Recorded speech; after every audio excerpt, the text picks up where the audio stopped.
This is St. Louis Cardinals baseball. And tonight kicks off a three-city road trip. It begins in Milwaukee. A battle inside the Central Division. The St. Louis Cardinals and the Milwaukee Brewers.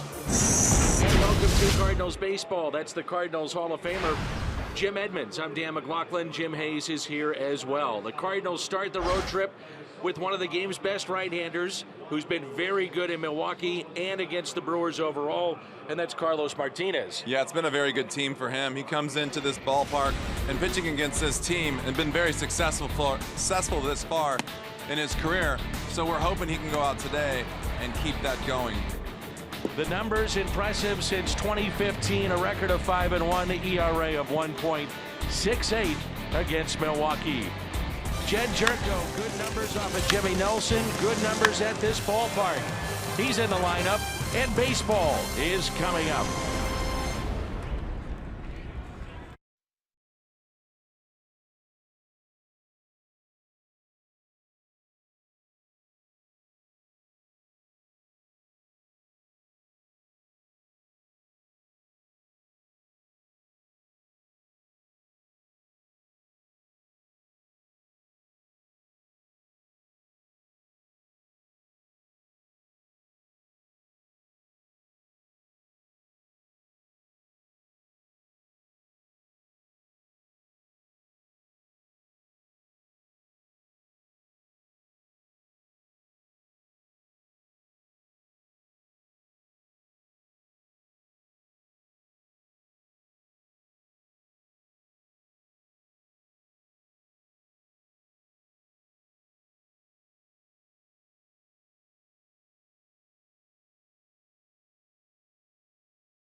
Love the strikeout here. The 0-2.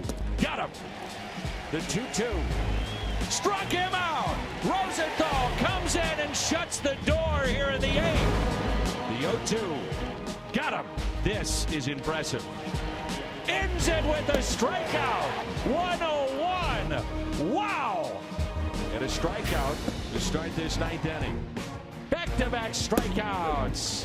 The 0-2. Strikes out the side. Rosenthal sharp. Certainly an impressive weekend for Trevor Rosenthal. The Cardinals earned the split against Arizona. Last 2 appearances, 3 innings, couple of saves, no walks. That's a key, but look at the 7 strikeouts in those 3 innings. He'd love a chance to close this one out today. We've got baseball coming up from Miller Park. It's next.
Famous among friends. Buy Chevy Silverado, the most dependable, longest lasting full-size pickups on the road. Find yours at your local Mid-America Chevy dealer. Buy Menards, save big money at Menards on all your home improvement needs. And buy Academy Sports and Outdoors, for all for less. The roof is open, and that means the paneling outside the left center and right center walls, that is open as well, so the ball may fly tonight. And the first pitch, a strike to Matt Carpenter, and we're underway. Did you say May? The ball does fly here when the roof is open and the panel's open, and that's what makes this place such a great place to be a hitter. Hitters also talk about the backdrop too. They love the backdrop here at Miller Park. That pitch taken down and in, 1 ball and 1 strike. Jimmy Nelson getting the start for the Milwaukee Brewers, and this will be start number 22 of the year. 3rd against the Cardinals. He pitched last Wednesday at Washington, took a no decision in an 8-5 loss. He's got really good stuff, but the Cardinals have had his number. Jimmy Nelson 0-8 with a 7 ERA in 10 starts against St. Louis. Be interesting to see tonight. The Milwaukee Brewers are pretty high on Jimmy Nelson right now, saying that his last bunch of outings actually have been really good and getting better. He's been able to keep the ball down. His velocities anywhere from 91 to 94 on the average, up to 96. And like I said, ever since kind of late April, maybe starting in May, he's been pitching really well this year. Good numbers for Carpenter against Nelson. 10 for 21, a pair of homers. And the 2-2. Carpenter with a high fly ball into right field. Santana under it and makes the catch. Mike Matheny's lineup features Matt Carpenter at the top, then Tommy Pham, Paul DeJong, Jed Jerko batting cleanup, Yadier Molina, Steven Piscotty, Colton Wong, Randall Grichuk, and Carlos Martinez.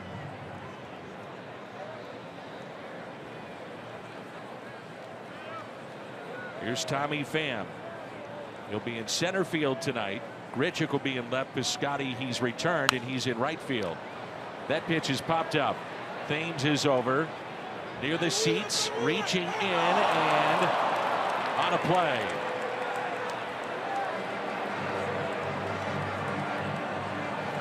Very close to fan interference. I took my eye off the monitor for a split second, was watching it live to see if it was going to actually stay in the field of play. But I find it funny because even when the player doesn't make the play, like right there, it basically hit him in his glove. But you're right, the fan was a little bit in the way, but that's a fine line right there. Fan's not really doing anything wrong, but you'd hope they'd get out of the way for the home team. And it's 0-2. Anytime you see a play like that, at least for me, I do think of Steve Bartman. And Bartman was awarded a World Series championship ring by the Cubs last week. That was pretty impressive, by the way. I saw that, and I mean, what a great gesture. Taken just a bit high, and it's 1-2. You can see right here, the man has a hot dog still in his left hand. And to his credit, I mean, he really didn't go out of the way, just standing in the seat. But like I said, he was mad at Eric for getting in the way of his foul ball catch. Here's a 1-2. And it knocks back the catcher, Manny Pena. Ouch. Home plate umpire Chad Whitson will give him a chance to catch his breath. By the way, the last guy I'm going to stare down on the field is at first base in Eric Thames. We see one more time. That's a vicious hit to the side of the face. But you're right. I think that that look at the first baseman right there is it's a fearful look for a guy in the front row. Here's a check swing, and he went. Strikeout of Tommy Pham. He didn't like the call. Vic Carapazza, the first base umpire. There's 2 away.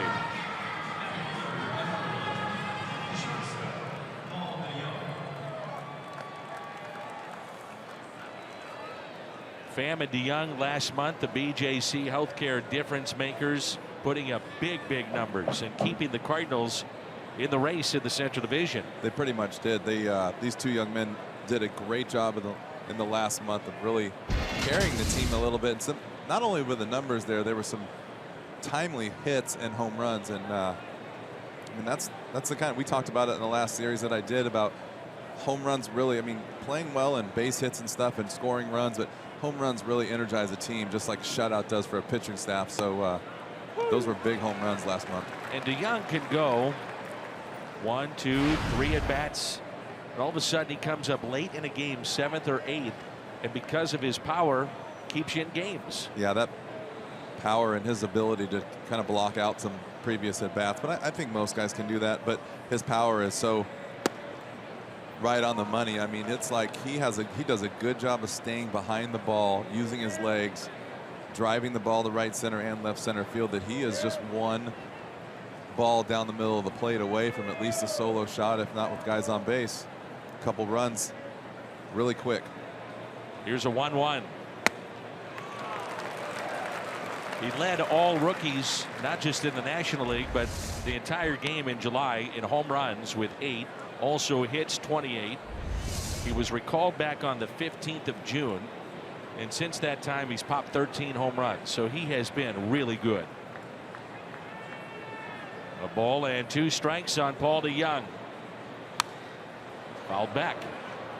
It'll be interesting to see as he keeps playing this year and starts to see teams for the second and even in the central third time, at what point do you start pitching around guys like this and you know, kind of making better pitches to a guy now that you know, instead of just saying, okay, as a rookie, a lot of times they go, okay, we're just going to throw him fastballs away until he makes the adjustment. Then you're going to throw him sliders. Then you throw him. And when they start challenging you in off the plate and in, that's when you know they're making an adjustment. It's a foul ball down the third base line. We saw teams do that a little bit more with a slider to DeYoung, and then he made the adjustment back. I think the biggest thing to me is, as a hitter, young hitter, especially when you start to see a bunch of different pitches, and talk about this in the 8-hole, when you don't really know what's going to happen, the best thing you can do is really just stay looking for the fastball, and early in the count try to take the breaking ball unless you see it so well and it's up in your eyes to swing at it. I mean, you really try to just eliminate the tough pitches to hit, and that will make yourself, you know, get more pitches to hit in the zone and just make it easier on yourself. 2-2 the count with 2 outs and nobody on. Game 1 of a 3-game series. And DeYoung takes it a little bit low. After here in Milwaukee, the Cardinals head to Cincinnati. They have really struggled since the All-Star break. And then it's 4 games against Kansas City, 2 in KC, 2 in St. Louis.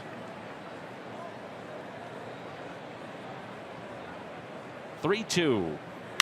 DeYoung lines it to shortstop Orlando Arcia. Cardinals go in order. Carlos Martinez to the mound when we come back.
Fastball, outstanding slider, can be very tough on right-handed batters, which he's been this year.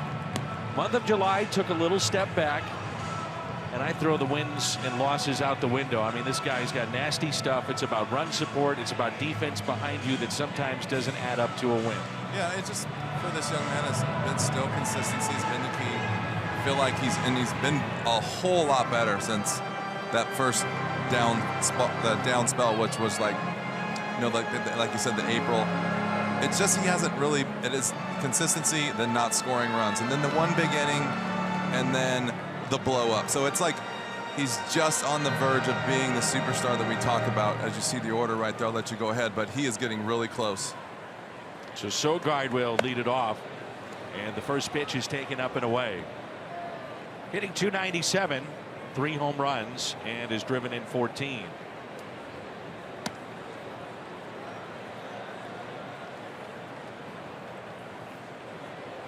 Sogard, Thames, and Shaw all hit from the left side of the plate. And there's a strike. 2 balls and 1 strike.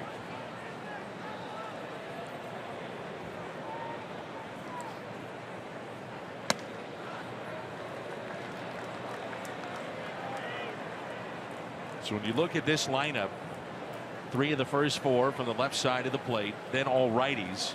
We know he's very tough against right-handed batters. Full count. Sogard actually missed an entire year dealing with an injury and has come back. And it's a leadoff walk.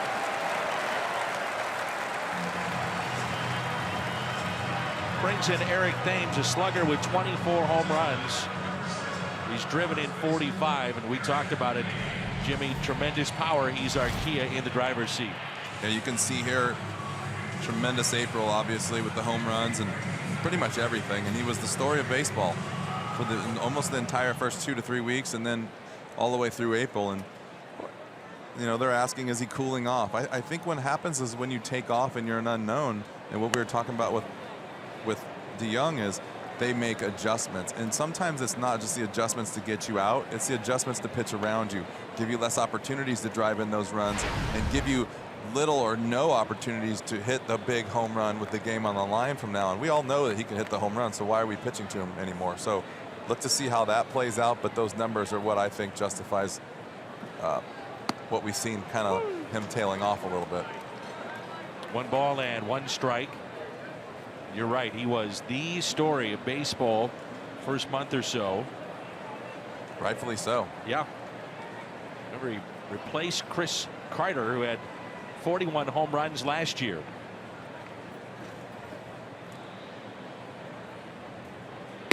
And Carter's salary was going to go north of $10 million, so they signed Thames to a 3-year, $16 million contract.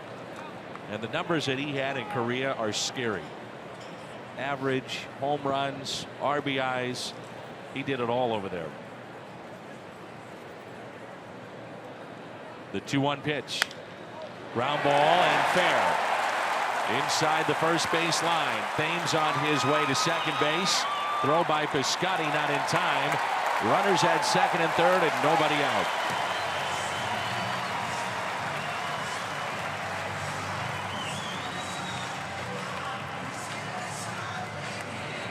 That was a change-up, something over the plate, but we can, you can see right there, he's good idea at the plate, take a couple close pitches and then get a pitch to hit, yanks it down the line, and basically nothing Carpenter can do.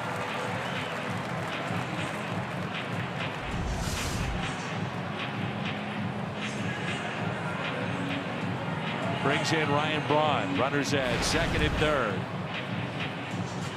Milwaukee 0 for their last 31 with runners in scoring position.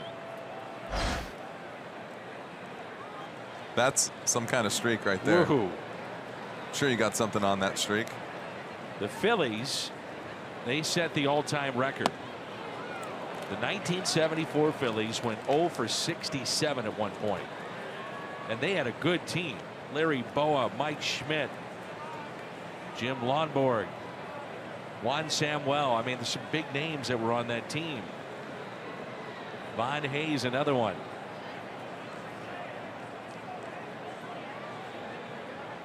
Here's the 0-1. Ground ball that's hit to second base. That'll score the run. And it's 1-0 Milwaukee.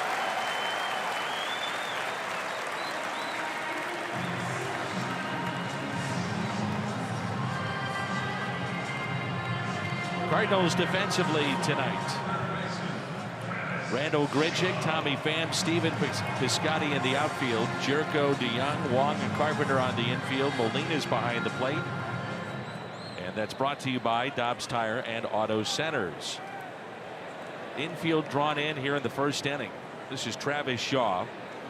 What a year he's had. 24 home runs. He's driven in 74. Tyler Thornburg, a reliever, went to the Boston Red Sox. Travis Shaw comes back to Milwaukee. And that's a deal at Boston. It's not gone their way. They're still looking for a third baseman. And Shaw has emerged as a potential star. Yeah, we saw his power early in the year. Sure did. Early on in the year. I think it was here where he hit a ball at pretty much the top of the second deck in right field and drove a ball the other way. It's got a nice swing and, like I said, some good power. Ooh, doesn't get the call.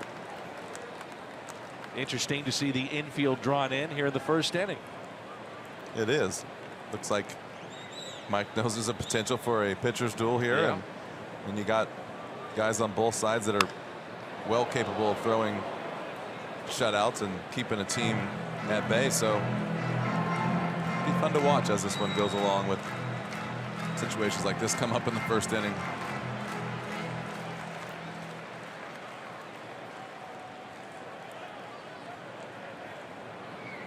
And the 1-2 pitch.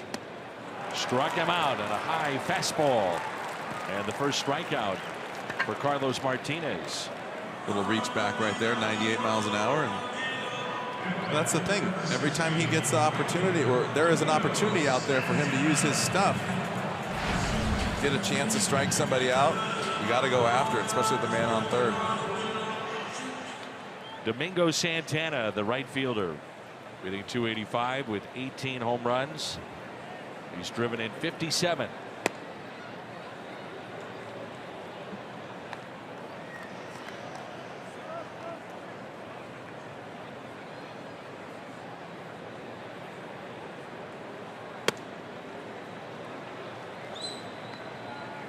Two and 0. Martinez so good that he could have a little bit of a rocky start, and then all of a sudden you look up, he's gone 8 innings and absolutely dominated the opposition. Oh, and you can see the velocity is already coming back up. It's the thing, you know, I don't think his mechanics were right.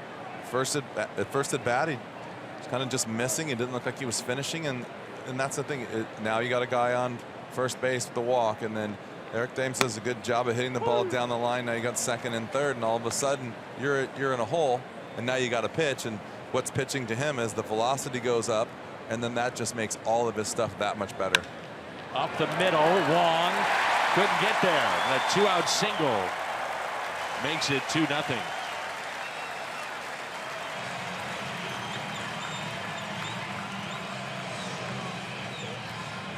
That's got to frustrate you if you're Carlos Martinez. You get the strikeout. Another fastball right there up in the zone. Even though it's 96, it's still up in the zone. No placement. Good hitters push it through the infield, but you know, like I said, it's just those things, those little things. You can't allow it to build, and I think that you give up a walk, you give up a double, and I think the guys on the other side go, uh-oh, he's going to be hittable today.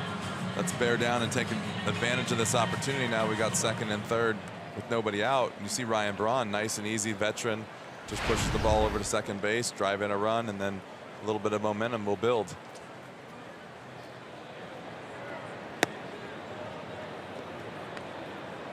Milwaukee now has outscored their opponents in the first inning 87-51. It's such a key to jump out early in games.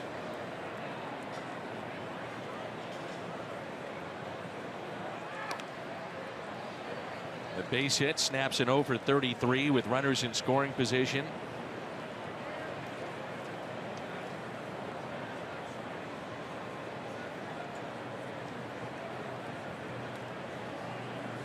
Two outs, runner at first, and the 1-0 pitch.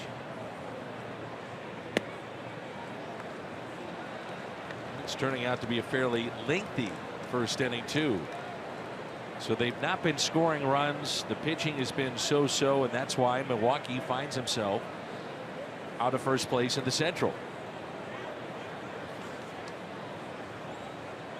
Can happen quick when you're playing the second place team. Yeah. Off the mask of Yadier Molina, Manny Pena at the plate. 2 balls and 1 strike. Brewers a season ago went 73-89, so this has been a nice turnaround for them. They finished 4th in the division. Craig Counsell, 3rd year as the Brewers manager, signed a 3-year extension. Keeps him in Milwaukee through 2020. The 2-1. Late with that swing, and it's 2-2.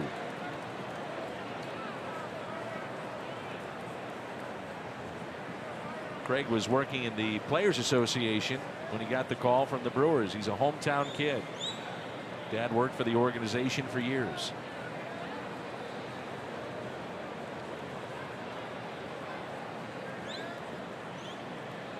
The 2-2. Ripped out to center field. Pham on the move. Won't get there. One hops off the wall. They'll wave him in. No throw. 3-0 Milwaukee.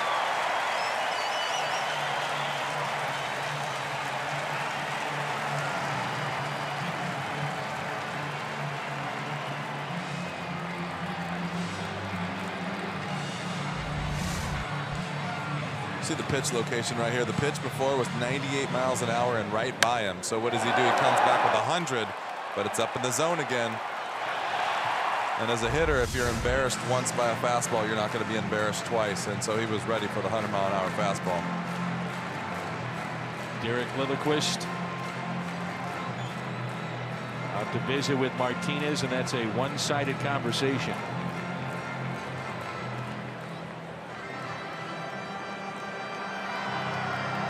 Well, after hitting his first career home run, the Nationals and their starter, St. Louis native Max Scherzer, leaves a game in Miami with an apparent injury. Don't know the extent of that. I'm sure the folks back home in the studio will have an update on Scherzer.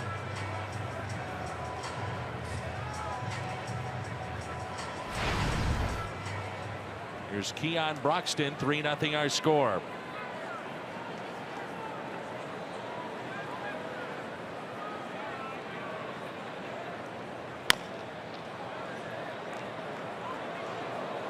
You know, mentally, you've been down there on these teams. You played with Milwaukee and Cincinnati and St. Louis and the Angels. You've been on teams that have been right around the 500 mark, but can't get at 500 or above it. And the Cardinals again tonight, one game below. It's a mental thing. You get to 500. You know, it's funny because you really don't think of that. I mean, I don't really think that that's a driving force behind why you go out there and play and win. It's pride, where you go out there and you try to get to the playoffs any way you can. And I don't know, I've been on some teams that when we weren't successful, it was, I think, just depth of how good your team actually is all the way around, all 25 guys. The 9 guys in the field obviously are going to go out and perform every day. It's what you get out of everyone else that keeps you in the push all season. Strikeout of Broxton. Pena, the double that scores a run. 3-0 our score.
Second. The defense behind Jimmy Nelson with Braun, Broxton, Santana in the outfield, Shaw, Arcia, Sogard, and Thames on the infield. Manny Pena is behind the plate. And here's Jed Jerko.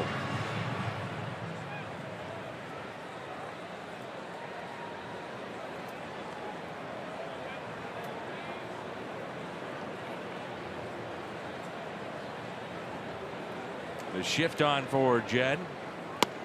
And the first pitch is strike. Molina on deck, and then Stephen Piscotty.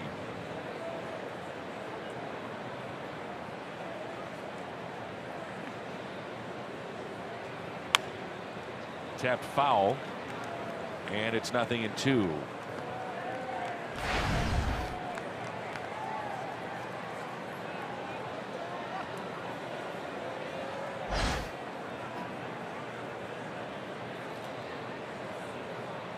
Jerko is 0 for his last 7.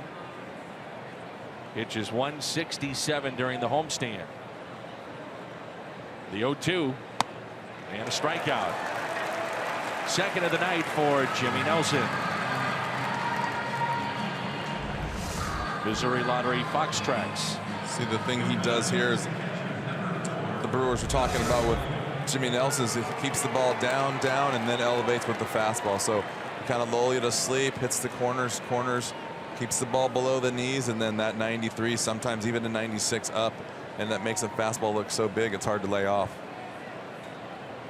Here's Yadier Molina. Last year, Nelson went 8-16, career high 32 starts. Actually led the Brewers in starts, innings pitched, and strikeouts. Pitch in the dirt. Throw that ball out. Get a new baseball. They're just conditioned to do it, Jimmy. I feel like in the past you would throw it back to the pitcher or try to get away with it. Yeah. Now they don't even bother. It's like it's more of a hassle to try to sneak it back out there than it is to just throw it away and start over. Here's a 1-1.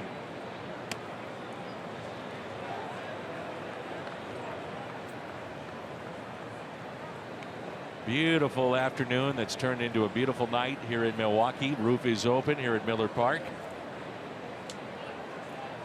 Cardinals here in the second half, traveling day of games.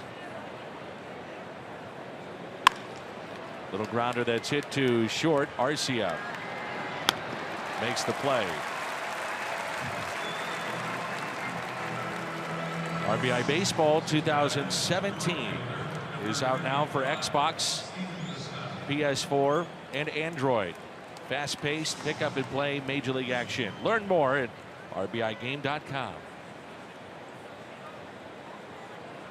Jimmy Nelson got the ball back after they threw it around the horn, and he just rolled it right out of there. Well, I've had some guys that I played with in the past that don't like to pitch with the scuff ball because they have a pretty good feeling of where their ball's going to end up when they let it go. And if you throw a scuffed ball in there and it doesn't do what you think it's going to do, you don't want the ball actually running back over the plate when you're trying to sink it away. So some guys don't know how to pitch with it and some guys do. But if you're really not comfortable with it, you'd rather just not have the scuff ball. Here's the 0-1. Piscotty back after a short rehab assignment. Was hurt in Pittsburgh. He could be big if somehow he can get back to the form that he was a year ago or even the year before that.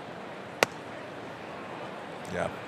A guy like this comes off the DL and gets healthy and plays well. That's as good as getting a nice trade in the middle of the season. So he can throw some numbers up at the end of this season. It'd be a huge advantage for this team. And the 1-2 pitch to Piscotty. Taken high. You can see right there. I think if you look at the backdrop for the catcher, it's still, the sun is still lighting up the scoreboard, and I've seen a few pitches that Manny Pena's kind of ducked and kind of gotten out of the way. So sometimes the backdrop isn't just for the hitters, it's for the catchers as well. Fly ball into right, and the catch is made. The Cardinals go in order. It'll be Arcia, Nelson, and Sogard coming up. 3-0 midway through 2.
Let's check in with Jim. Dan, so much speculation, so many rumors, and as you mentioned, the trade deadline comes and goes, and the Cardinals were silent. They didn't make any moves at all. We had GM Michael Gersh on the pregame show, and he told me, I'm sure it was frustrating for our fans. It was for us, too. We put a lot of effort into it, and to have it end with no actual transactions is not at all what we had in mind. There just wasn't a fit. In regard to Lance Lynn, Gersh told me this: we're still in this thing. We're not going to give Lance away for a couple of pieces we feel won't help us. Dan, Gersh said they got close to making a couple of deals, but nothing worked out. Anything else stand out from your visit with Michael Gersh, Jimmy, this pregame show? Well, they kind of feel like this is the team they have, and they believe that this team can play better than it has, and if they can close the gap on the Cubs, that's good. And he said they'll know quickly if that won't happen, and then they'll reevaluate, Dan. All right, Jimmy, good stuff as always. Here's Nelson, and there's a strike.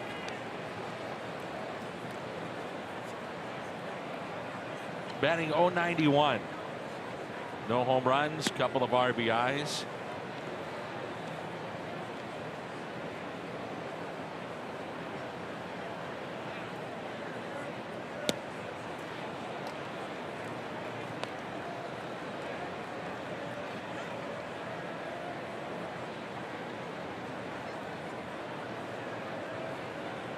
And the 1-2 struck him out. Third strikeout for Carlos Martinez. Let's take a look at our Toyota keys to the game. A little bit what we talked about earlier, but just trying to keep the ball in the ballpark, drop the home runs, and we'll see what happens. Yeah, home runs go hand in hand with wins and losses, Sure I think, do. and ERA, and especially if you're giving up more than solo shots. The thing that sometimes that long ball just gets you in that one inning. Sometimes it's just that extra pitch or whatever, but it's a big difference between, like I said, winning and losing. Top of the lineup, and Eric Sogard. I think sometimes too is you watch how all those stats go hand in hand, and home runs sometimes are just missing location, getting the ball up in the zone. And if you're doing that for a home run, you're not just doing it for one pitch, you're doing it for a lot of pitches. So that's why you see those numbers spike in relationship to everything else. It's a team, Milwaukee, a year ago, 27th in baseball in average, 25th in home runs and runs scored. Things have changed very quickly.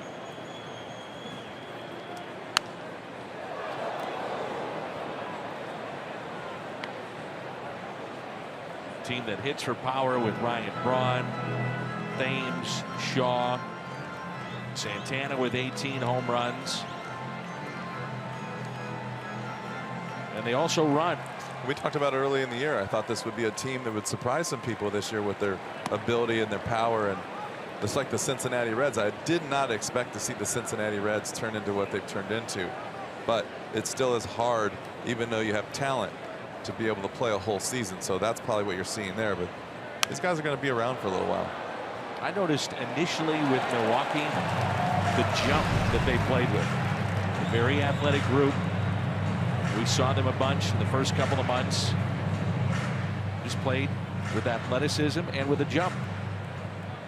Yeah, I think that this is an organization, I think, all the way up to their owner. Super nice people. Everyone's supportive of this team. It's a great place to play baseball. The fans are amazing. I mean, it reminds me of a miniature St. Louis here. I think that if they get a winner here, you're going to see this organization take off and kind of turn into the Brewers of the old. Back-to-back Ks and 4 through 2 innings. 3-0 our score as we head to the third.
brought to you by your local St. Louis area Volkswagen dealers.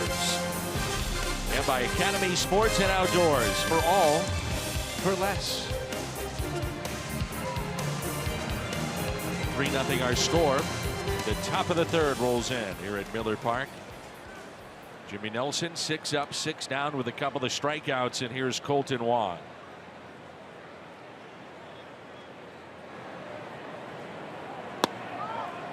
The pitch taken low. After Wong, it's Grichuk and then Carlos Martinez. One of the moves that the Milwaukee Brewers made is to help their bullpen. And Wong rips that into right field, the first Cardinal hit. Jeremy Jeffress is back. Reacquired from Texas. He was traded, you may recall, last year, along with Jonathan Lucroy to Texas. It was a 5-player deal. And Jeffress has had experience closing. He's a hard throwing right-hander now in his 3rd stint with Milwaukee.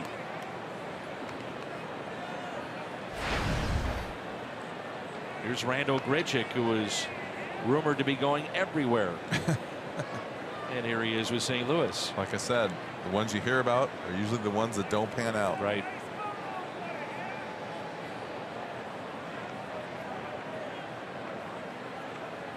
The first pitch.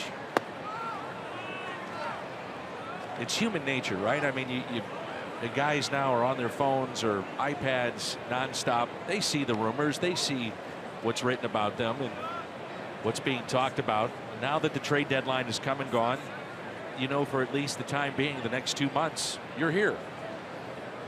It's funny too, is everyone makes such a big deal out of the trade deadline, but you see some of the bigger trades made after the deadline because there'll be issues with not taking on a salary.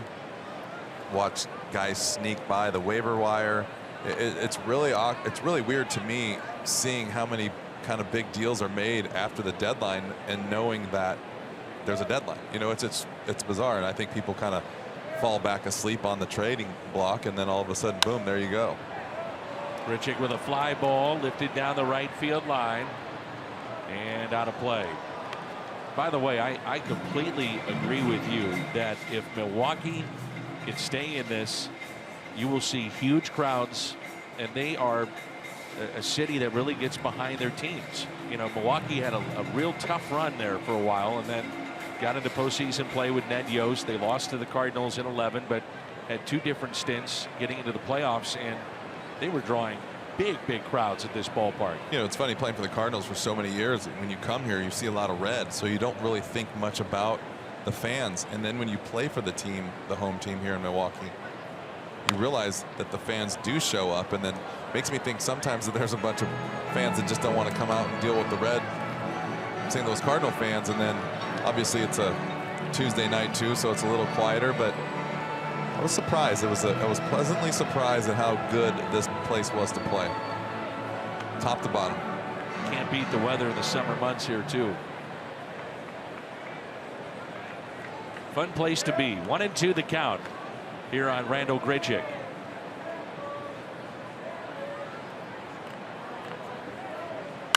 Grichuk rips it.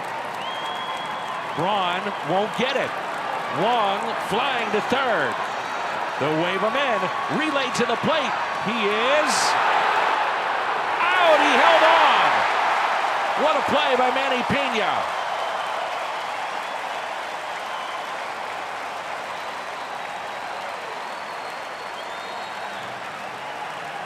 We'll see if the Cardinals challenge.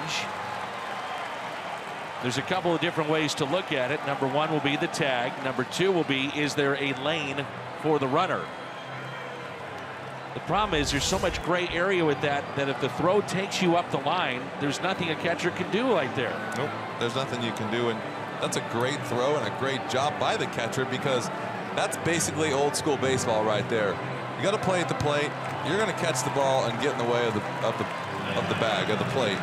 So I don't understand how you can say that there's any black and white about any of this, because if he stays out of the way of that, he's not going to catch the ball and nor have any chance of tagging the guy out.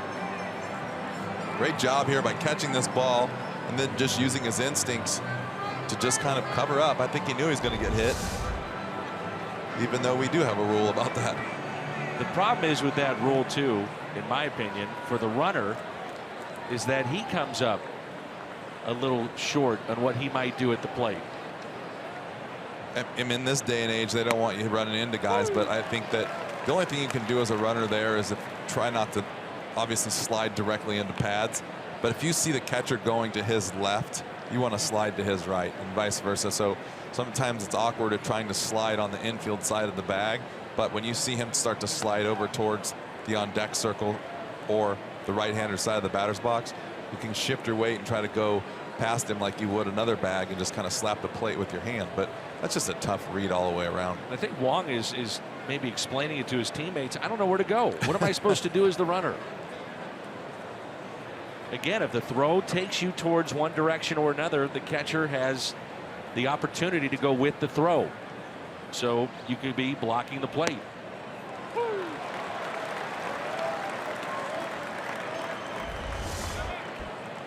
You can see right here, he does a good job. I mean, he's got to wait for the throw there, and then where do you go? You basically protecting yourself. And then Colton Wong so confused, he doesn't know what to do. So only one out. Martinez at the plate. Inside. I feel like that rule right there is almost so confusing for both players on both sides that you basically just kind of bump into each other and then you go look at the replay. I mean, that's what it's come down to.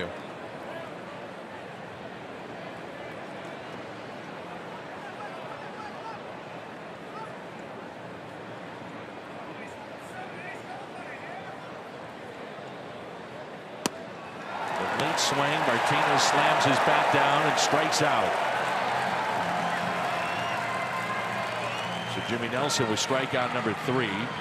If you can't catch the games on television, you can stream them live on your mobile device with Fox Sports Go. Download the app, take Fox Sports Midwest and Cardinals baseball with you wherever you go.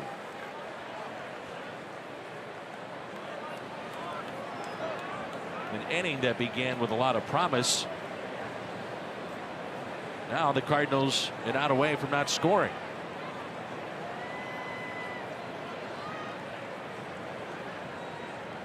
Went 7-6-2 on the putout to get Wong at the plate. And a strike to Carpenter, fly to right, first time up. Tell you what, if you look at Jimmy Nelson close, he's got a little Jake Arrieta going. Starting to he steps across his body, arm drops down 3/4. He can sling the ball to the left side of the plate or the right side of the plate. Got good breaking ball. I don't know if he's changed something over the last year or two, but you can see why this year he's been more successful. Something is different, and you can see he's getting good movement, and he is stepping across his body and throwing back, so making it a little tougher on the hitters.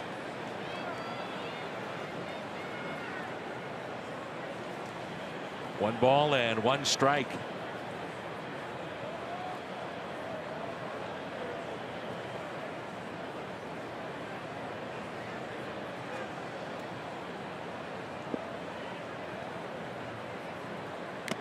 One and two on Carpenter.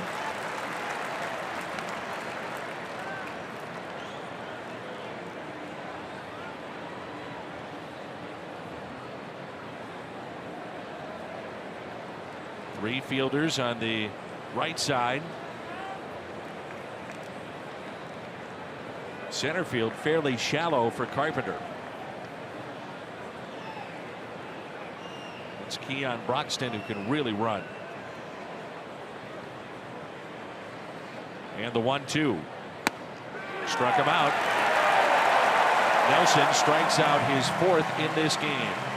Another look at the slide of Colton Wong, the play at the plate. Pena holds on. Nothing Colt can do.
9 hits tonight. You're invited to head into Krispy Kreme tomorrow. Get a dozen of their original glazed donuts for only $3.99. Stop in tomorrow. Krispy Kreme. Does that work for us here in Milwaukee too? Because I'll be rooting for the 9 hits. Could do some Krispy Kreme in the morning. Absolutely, Jimmy. When we have our production meeting, usually it's about 6:15 a.m. I'll bring the Krispy Kreme. Let's go. Go Cards. Yep. Eric Thames.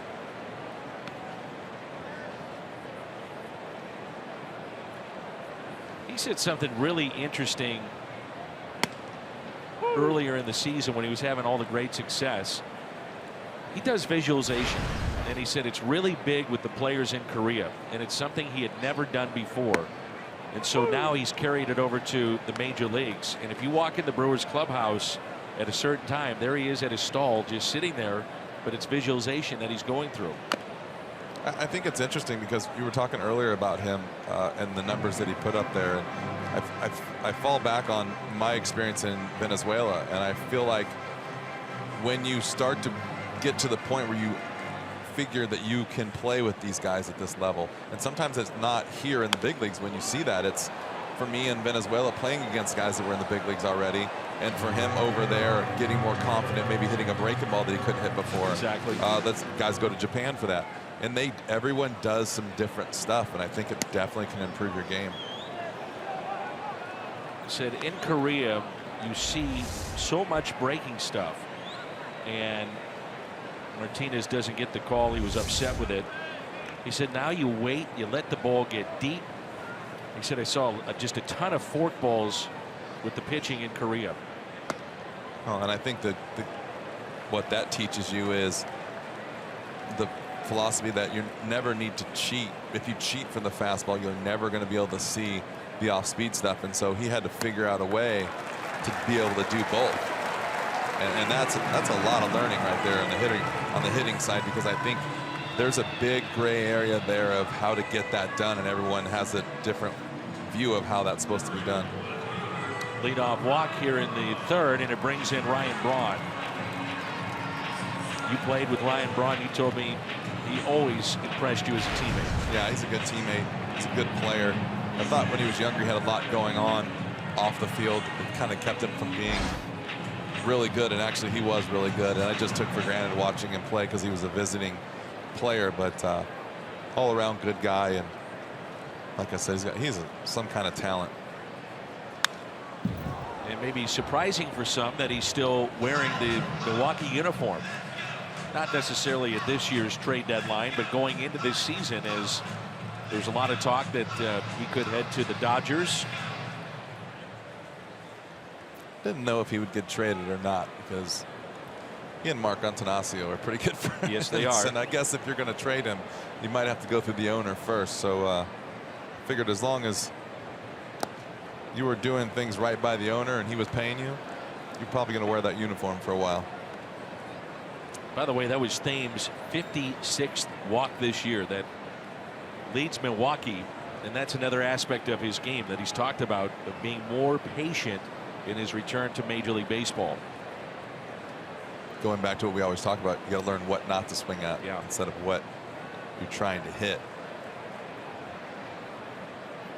Here's a 1-1 pitch, and a fly ball lifted into shallow right field, and the catch is made by Colton Wong. Back to the bag goes Thames, and it brings in Shaw.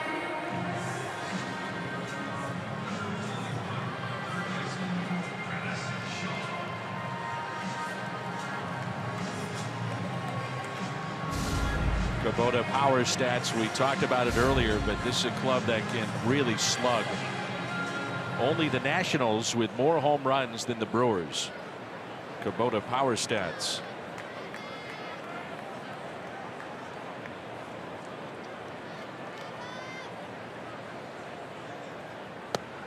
And that pitch taken a little bit low.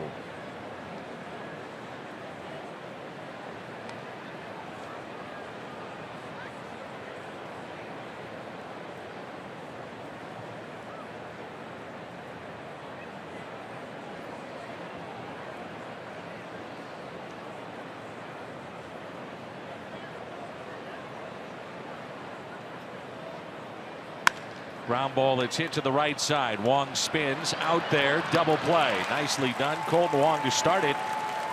4-6-3.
Milwaukee, the State Farm double play. Nice job here by Wong. Does do a good job here turning around, and the key right there is even though you're turning your back, throw the ball and hits DeYoung right in the chest. Plenty of time for him to catch the ball and throw it over to first. For talking with Skip Schumacher when he made the transition to second base, and it probably helped prolong his career. More versatility as you get a look at Paul DeYoung and now Tommy Pham to lead it off. But he said that ball right there, do you spin or do you field it and shift your hips towards second base, or even a little shovel pass too? I think that's probably the hardest play. I think the second baseman has the toughest job on the double plays no matter what. He has a tough time giving the ball to the shortstop unless it's tailor-made. And even when it's right at you, you still have to turn and actually throw it. But then covering the bag and deciding whether to go across it or step back and throw. That was a tough transition for Skip. He did such a nice job, and you're right, I think it did prolong his career. You got that elusive 10 years in the big leagues. That's a key number. Fully vested. Fully vested. DeYoung lined out to short first time up. All kinds of room on the right side of the infield. I don't know if the fully vested 10 years is important as it used to be. Because nowadays, fully vested in the 10 years is what we're talking about, would get you a full pension. Well, the numbers that they're piling up on the 1st and the 15th these days, the pension is not as important as it used to be to the guys in the past. And I haven't been paying attention to the pension. I only hope that what I knew the numbers were in the past have risen for not only for guys like me, but the guys before me. And not that they're stuck, and I think that, you know, guys get stuck in whatever you draw. But hopefully that all this money that baseball's brought in the last couple of years, in the last 10 years, let's say, has helped the pension for the older players and be in front of me, not my era, but even before me, because that's who deserves the pension. How many years did you get in? 17. 17 years in the big leagues. I remember the day that John Mabry got to 10 and how proud he was of that, how excited he was. And remember, he went down to the minor leagues before rejoining the Cardinals, and he had 3 different stints with the Cardinals. Every day counts. If you look now in the programs, and it will say years of service, and sometimes you'll see 5 years and 125 days and 5 years and 135 days, whatever it is, 5 years and 5 days. Well, if you're on that 130-day list or 100 and whatever, I don't know what gets you to the full season. I think it's over maybe 140. you're always looking for those extra 5 or 6 days, and those 5 or 6 days can cost you. Yep. DeYoung fouls it back. It's close to Mr. Baseball, Bob Uecker. Fans forget you played a little bit here in Milwaukee and forged a friendship like we all have with Bob Uecker. Yeah, I loved him. I went over and said hello to him today, and I got a nice picture of Landon, my son, now that he's 11, with Bob, and he's tremendous. He's in the locker room every day, working out, swimming. He's around the players. Players love him, and one of the good guys in all of baseball. Here's a 1-2 pitch. Pena is the top pickoff man among catchers. And he's not afraid to throw, especially to second base. Well, I was going to say, watching in between innings, it is not hard to tell that this guy has a good arm. As you can see how quickly he gets down there. Something you can do too as a young player is pay attention to the game when the game's not going on, and even from sitting up here, I can see that he can get the ball down to second base in a hurry. The 2-2. Just low.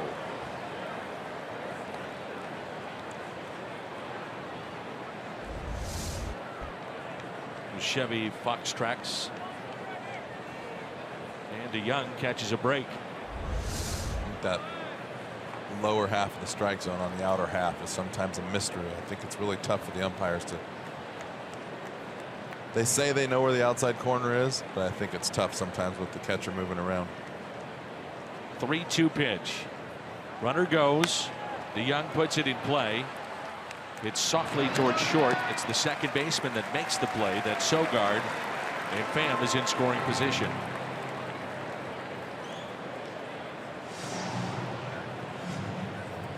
In steps Jed Jerko. Jimmy Nelson with 4 strikeouts here tonight.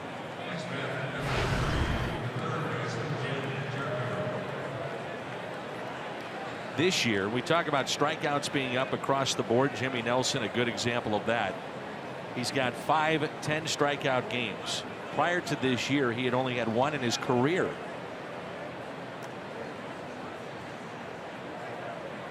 Those 5 have come in his last 12 starts.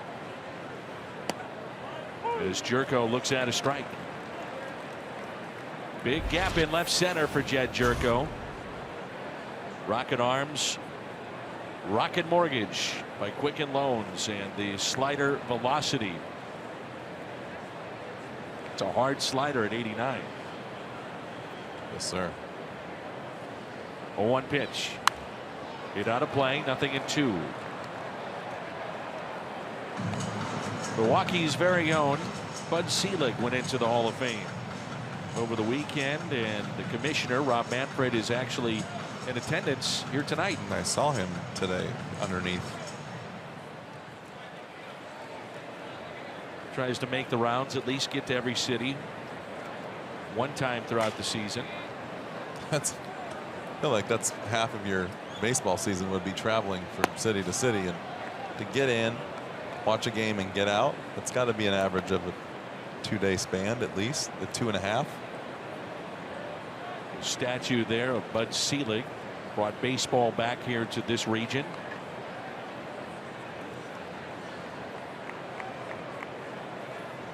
He had a pretty impressive speech the other day at the Hall of Fame.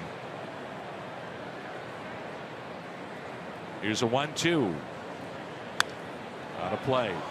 I bet if you're Rob Manfred, you want to go to all the games. You want to go visit with folks. But everybody probably has a suggestion or two of how to make the game better. Well, this is what I think you need to do with the strike zone. Here's the slide roll. Okay. Kind of like our telecast. Exactly. Hopefully he's not on Twitter. 1-2 the count. For that reason, I am off. You're done. Way been done.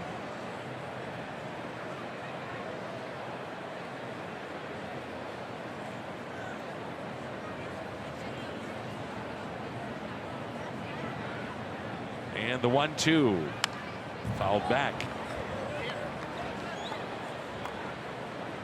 Also, this late in the year, I can't remember this ballpark, the outfield grass being as plush as it is. Usually, because of the dome stadium, and it doesn't get warm until May, maybe June. It's tough Middle to of keep, June. you know, the grass as good as it can be, and it's Global warming, Danny. Global warming. Well, they've got lights. They'll take the lights out there in particular spots, left field, right field, center field, where the players typically stand, but the field looks in great condition. And a swing and a miss. Jerko strikes out for the second time. And that's 5 for Jimmy Nelson. And it brings in Molina. Good little slider, tight slider. So tough to lay off. Like I said, stepping at the right-handed hitter and then throwing across his body. You are right about the grass, though. This is as good as condition as I've ever seen this field. It almost, for a split second, it makes me want to think that they have different type of grass at this stadium now, because when I played here and played with the Cardinals, this place was always either falling apart or it was so wet the guys were slipping in it, and it looks a little thinner. It definitely looks in better shape.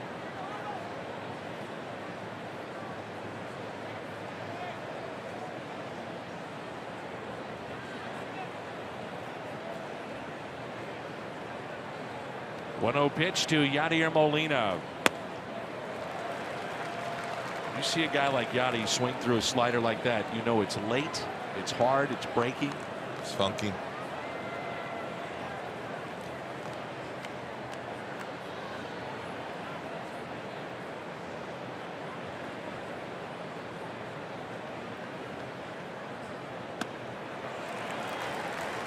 It's got some ridiculous movement right there on the fastball. 94. See right here, two-seam fastball. It just jumps out of his hand, and almost like Yachty lost it for a second.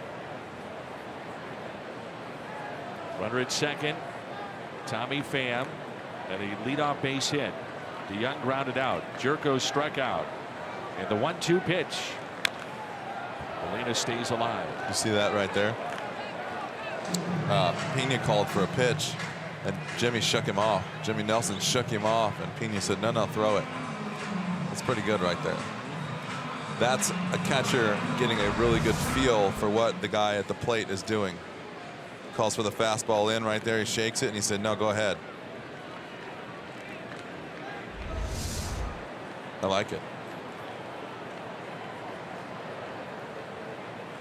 Here's a 1-2. 2 balls and 2 strikes.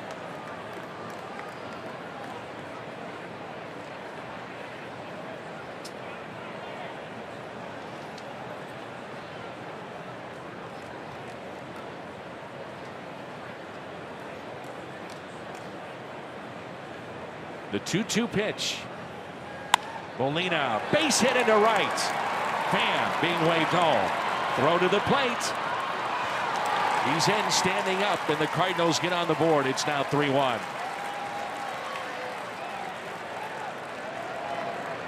Great job by Yachty right there, just staying with it, not giving up and not trying to do too much because he's having trouble seeing. He actually did the opposite. He backed off a little bit, just tried to put the ball in play.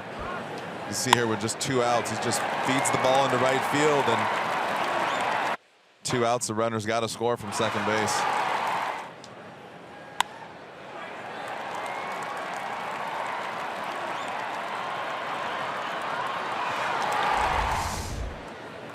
Now the tying run at the plate in Steven Piscotty. Short lead at first by Molina. And there's a strike. Piscotty, a soft liner, hit to right field first time up.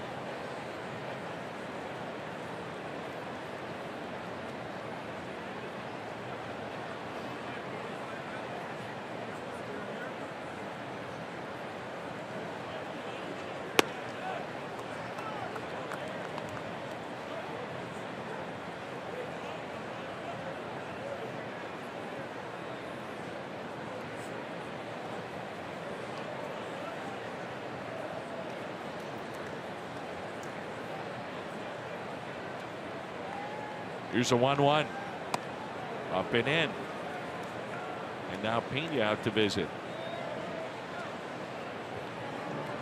It's really been an up and down season for Piscotty. Did not have a very good spring. Gets the contract extension. Had some personal issues with his family that took him away from the club. And he's still just trying to get, to me, traction for this year. He's got 2 months to turn it around. But it's been a rough 4 months.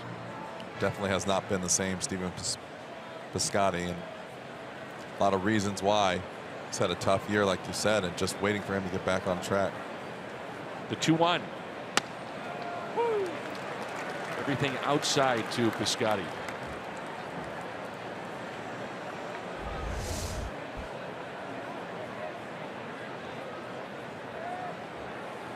Pitch up and in. Molina's reaction. Ooh. All right. Okay. Piscotty breaks his bat, and it's a fair ball. Wow. That sums up the year. Yeah. That's impressive bounce right there. Cardinals get on the board. It's 3-1.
That means the return of Stephen Piscotty. More on that. Let's check in with Jim. Dan Piscotty missed 16 games with a right groin issue that resulted from an awkward landing on a throw in Pittsburgh. Piscotty is fresh off a 4-game rehab with Peoria. He went just 3 for 15, but he says he put in extra work on his swing while on the DL because it was getting, as he put it, too long and loopy. He said, I know the results didn't show it in the box score, but I thought it was a great 4 days. When I was on the DL, I was rehabbing my groin and doing all that, but I was able to clean up some things with my swing. Things feel simpler. He told me my numbers aren't going to be anywhere near where I was hoping at the beginning of the year. I'm just going to go out and try to finish strong and help this team get to the postseason and go on a long run. He says that's his mindset right now, Dan. All right, Jimmy, thanks. And that's what we talked about. You got 2 months, and he's the kind of guy in the middle of the lineup can carry a team. Win right. He's been a great RBI producer. It's definitely a mindset, and it's obviously not how you start, it's how you finish. If you just focus on trying to be a team player for the rest of the year, drive in runs when you're supposed to, move guys over. If you're having an off year and you go out there and do that and get your team into the playoffs, you've done something. You've actually accomplished something. You don't have to hit 300 with 30 home runs every year, drive in 100 to be successful.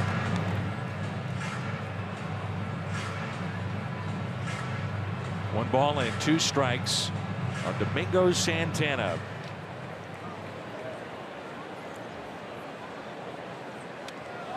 The pitch way in, did not get him. Santana originally signed by the Phillies, then traded to Houston. That was in the Hunter Pence deal. Comes to Milwaukee in the Carlos Gomez Mike Fiers trade. 2-2 and got him. Previous pitch nearly hits him, and then Carlos paints with nearly 100.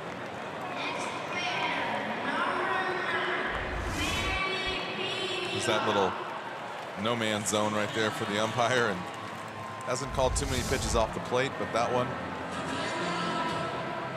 went Carlos's way. 5th strikeout, Manny Pena at the plate. He doubled, picked up an RBI back in the 1st.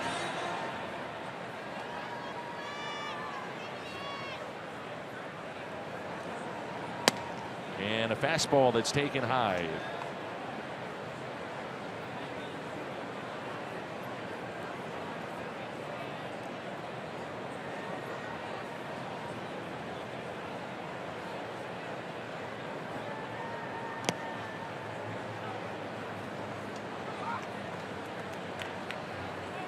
Mentioned the Brewers are among the league leaders in steals. It got me thinking about the 1985 Cardinals. Unbelievable speed. They had 314 stolen bases that year. And teams nowadays, they just don't run. It's become a home run, strikeout type game.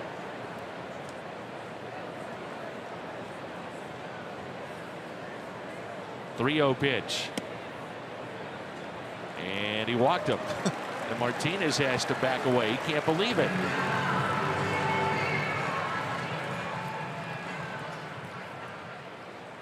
Well, I think Carlos thought the pitch earlier was supposed to be a strike. That one definitely is a strike, and especially 3-0. I think you'd want to have that one as a pitcher. Shaking his head a little bit, not happy at all. Keon Broxton will be the batter. The elusive outside corner. Some days it's big, some days it's small.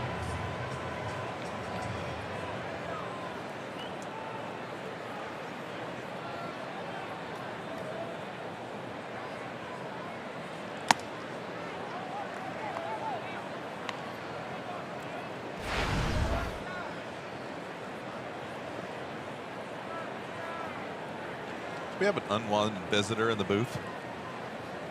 Jimmy is invited anytime. 89 steals for Milwaukee. And again, 314 for the 1985 Cardinals.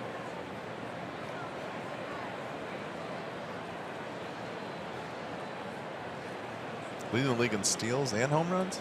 Or no, second in home runs, I'm sorry. Vince Coleman that year at 110.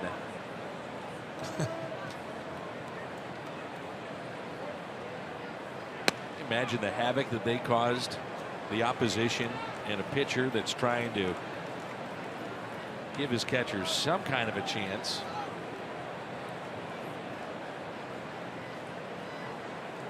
.38% of the at-bats for Broxton this year have resulted in a strikeout.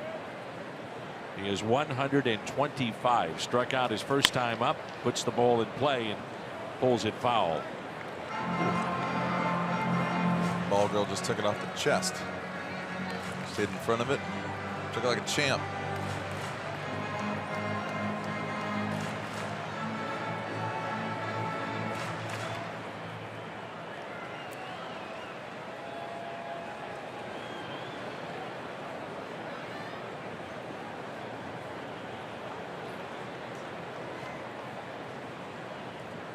Two, and he struck him out with a slider. 2 in the inning, 6 so far for Carlos Martinez. August 11th kicks off the 1987 National League Championship Anniversary Weekend.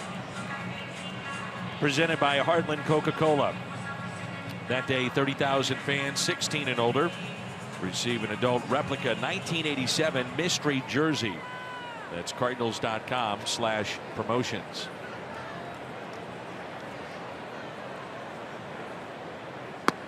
A pitch taken a little bit low by Orlando Arcia.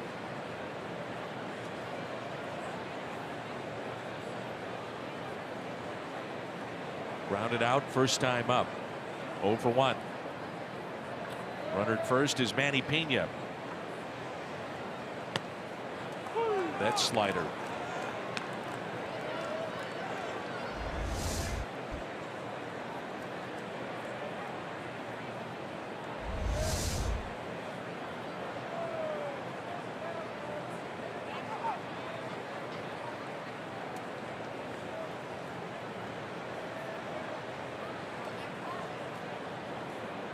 Here's a 1-1.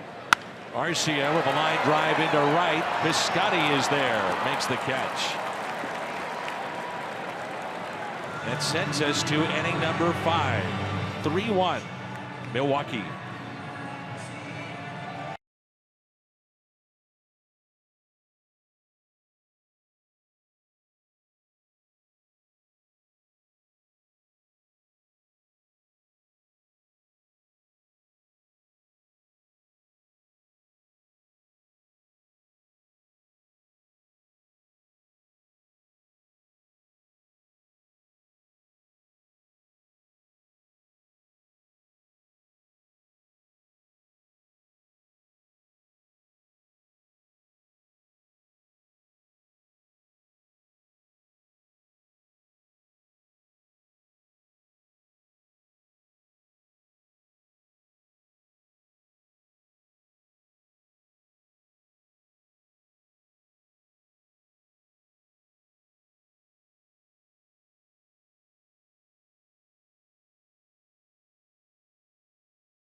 All right, Sarah, thank you. 3-1 is our score.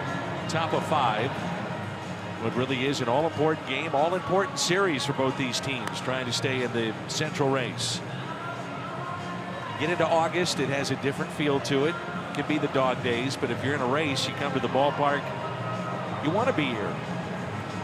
I think you want to be here in general, but you're right. It definitely plays out a little bit better when you're in the hunt versus ho-hum, just going out here trying to put some numbers up. And it just changes the way you play the game also.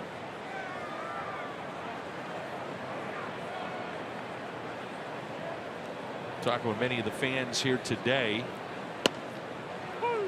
This is their final time to maybe make a road trip before school starts. We always see the Cardinals travel well here to Milwaukee. 0-1 the count on Colton Wong. Singled back in the third, then was thrown out at the plate on a double by Grichuk. And it's no balls and 2 strikes. Grichuk on deck, and then we'll see Carlos Martinez.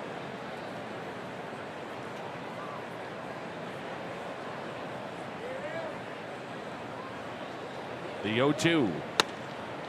Well, like we talked about in the first inning, Carlos Martinez, for whatever reason, maybe it's just, you know, mechanically slightly off. Breaks don't go his way, but he gives up 3 runs. And as we mentioned, a guy like Martinez, after that first inning, he can shut you down. Well, since that point in the first inning, he has not allowed a base hit. So the question will be, can the Cardinals get to Nelson or the bullpen eventually of Milwaukee? He's at 75 pitches after this next delivery. The 1-2. Wong hits it foul.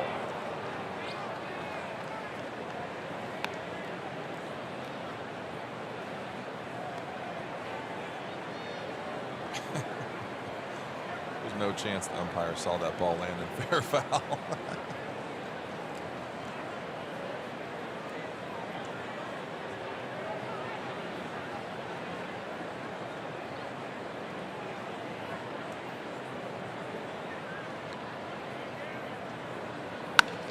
And that is a base hit into center.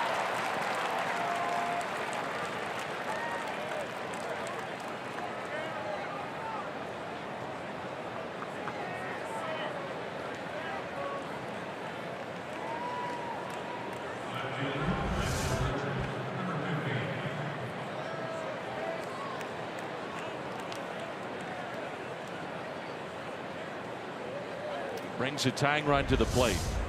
Randall Grichuk doubled to left field back in the third. Wong is 2 for 2.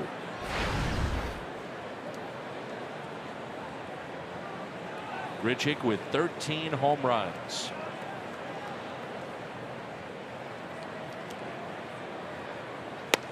A good slider.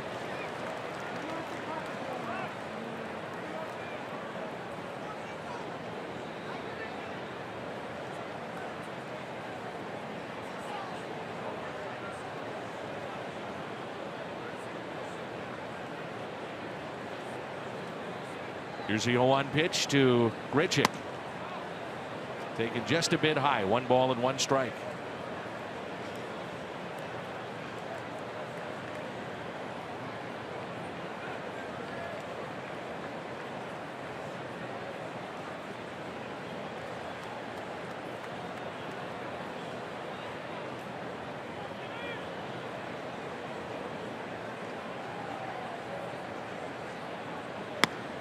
Fastball.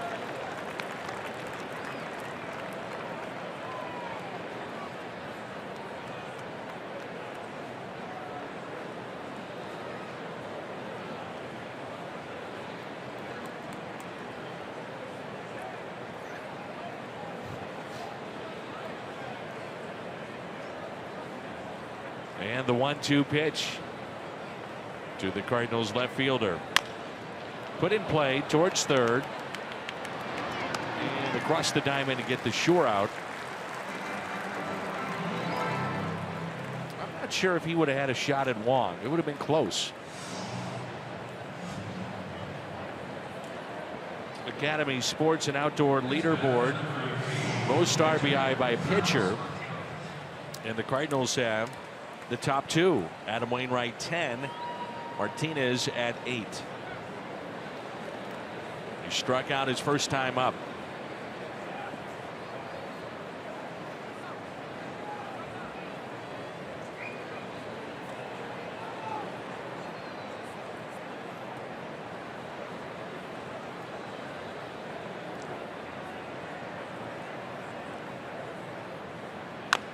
Carlos puts it in play to Thames. Steps on the bag, and there's 2 away. With 2 outs, the batter will be Matt Carpenter. He is flied to right and also was called out on strikes back in the third. Nelson this evening is struck out 5.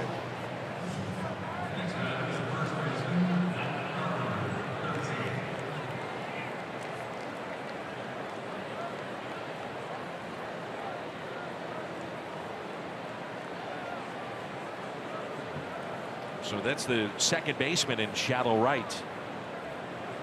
That's almost right. Yeah. Beyond shallow.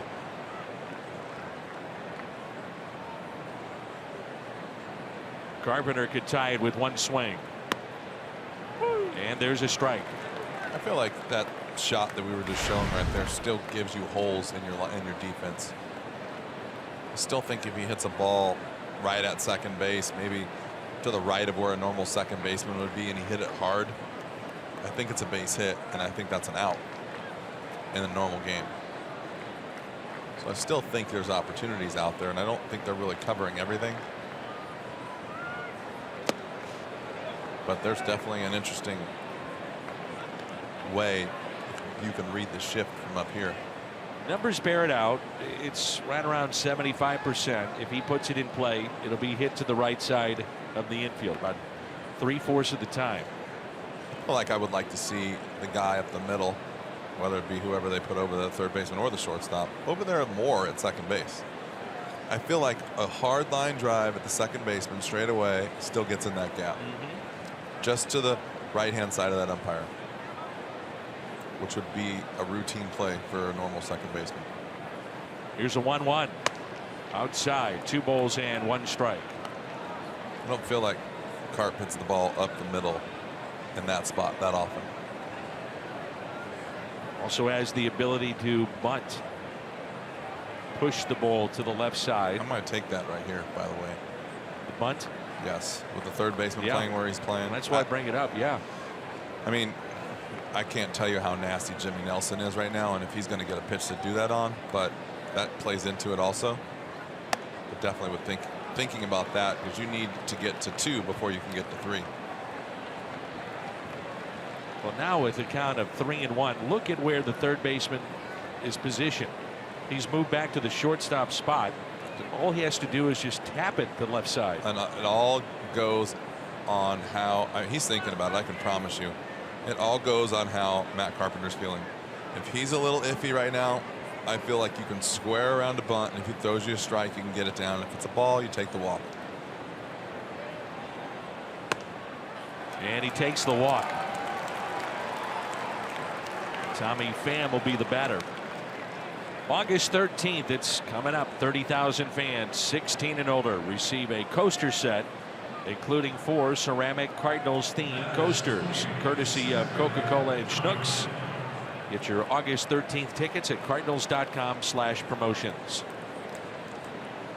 Here's the problem with a lot of people are probably at home saying right now, yeah, but Carpenter can hit the home run. I'm not saying against the guy throwing over the top 4 seamers throwing 92 do I agree with it. I'm saying when you got a guy who has a track record the way Jimmy Nelson's been throwing his last 16 games, I'm taking a shot at trying to get that run, especially if I'm feeling uncomfortable. If I'm feeling great, then no, you're taking a swing. But if you're not feeling great, that's an opportunity to drive in a run and get your team back in the game. Pena again out to visit. Pham tonight has struck out back in the first, and a single to center and a run scored. Wonder how many teams called about Tommy Pham services. I'm thinking teams called about everyone on the diamond. I mean, you have to, right? Yeah. You got to put something out there. You throw people in. Pham, base hit into right, off the glove of Sogard, and Pham, his second base hit, run scores, and it's now a 3-2 Milwaukee lead. There's that shift again. That's about where that ball would have gone through if Carpenter was hitting in that shift, and I think that's a base hit there too. And you can see the second baseman playing so far up the middle right here. This is like a 1-hop semi-line drive to almost straightaway second base. No doubt. And that's the thing. I love the shift with Woody Williams on the mound. You know exactly what he's going to do. I don't like the shift with this guy on the mound, Matt Morris on the mound. I mean, I'm trying to find guys, Chris Carpenter on the mound. These guys are just too good. I like the shift with a guy like Woody Williams. You know where he's going to throw the ball. Jeff Suppan, you know where he's going to throw the ball all the time. He hits his location. He's a professional. He gets it. He knows the shift is on. He's going to stay over there. Guys that are all over the place and with good velocity and moving the ball around, don't have as much ideas where it's going or rely on their movement. I think the shift is not a good idea all the time. Or overplaying the shift is not a good idea. I think he just basically ate Tommy Pham up right there a little bit with that velocity inside. Tommy does an excellent job of pushing the ball off of him, and what normally be a 1-hopper to the second baseman, even a line drive out, ends up being a base hit and an RBI. So DeYoung at the plate. He's 0 for 2. Lined out to short. Grounded out to second. In the hole, 0-2.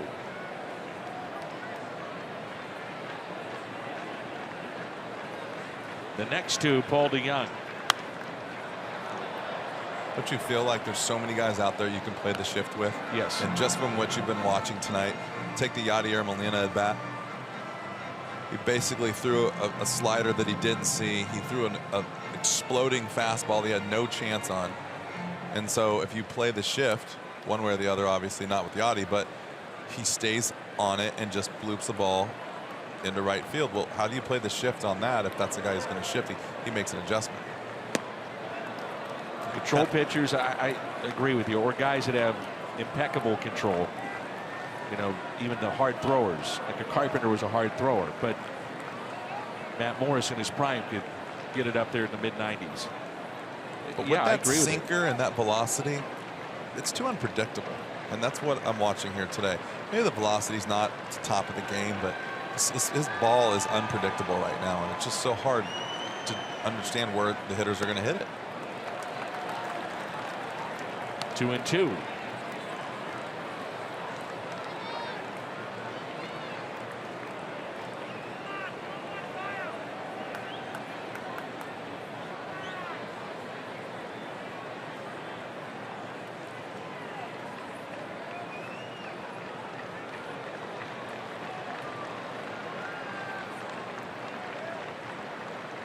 2-2. DeYoung with a fly ball, and that'll carry into the glove of Santana. Cardinals strand a couple, but they pick up a run. Tommy Pham with the RBI. It's 3-2.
Brewers a one-run lead. T-Mobile Unlimited baseball break. The Yankees busy.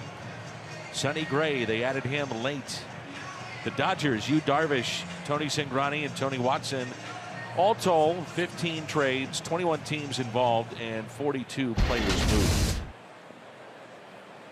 The T-Mobile Unlimited baseball break. Always an interesting time of the year, I think. Baseball fans in general. I mean, I think it's kind of fun. It is kind of fun.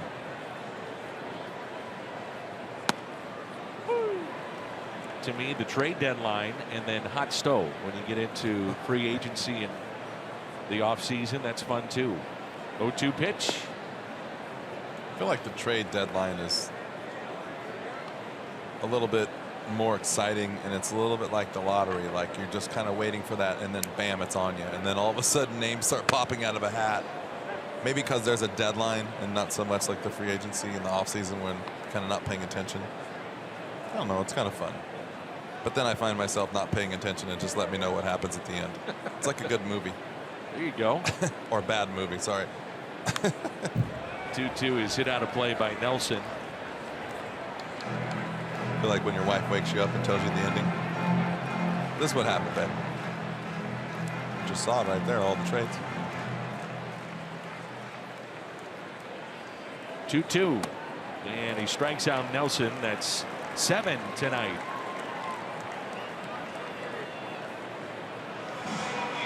2017 marks the 30th anniversary of the '87 championship club.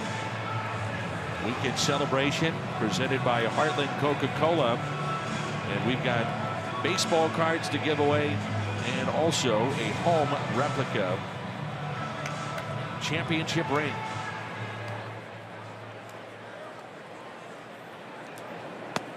And a fastball taken outside.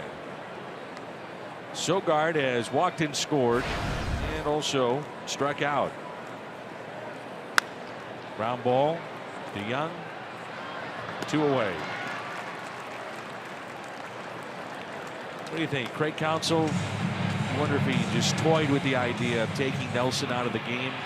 Pitch count getting a little deeper, could have pinch hit for him, but from his perspective, I would imagine he's saying, let's get one more inning out of him. If it's efficient, you never know, maybe 2. You get 2. You're right. I think you have to. I'd really like to see the starting pitchers, if they're doing what he's doing, having a successful. I mean, that's 5 solid innings right there. And sure.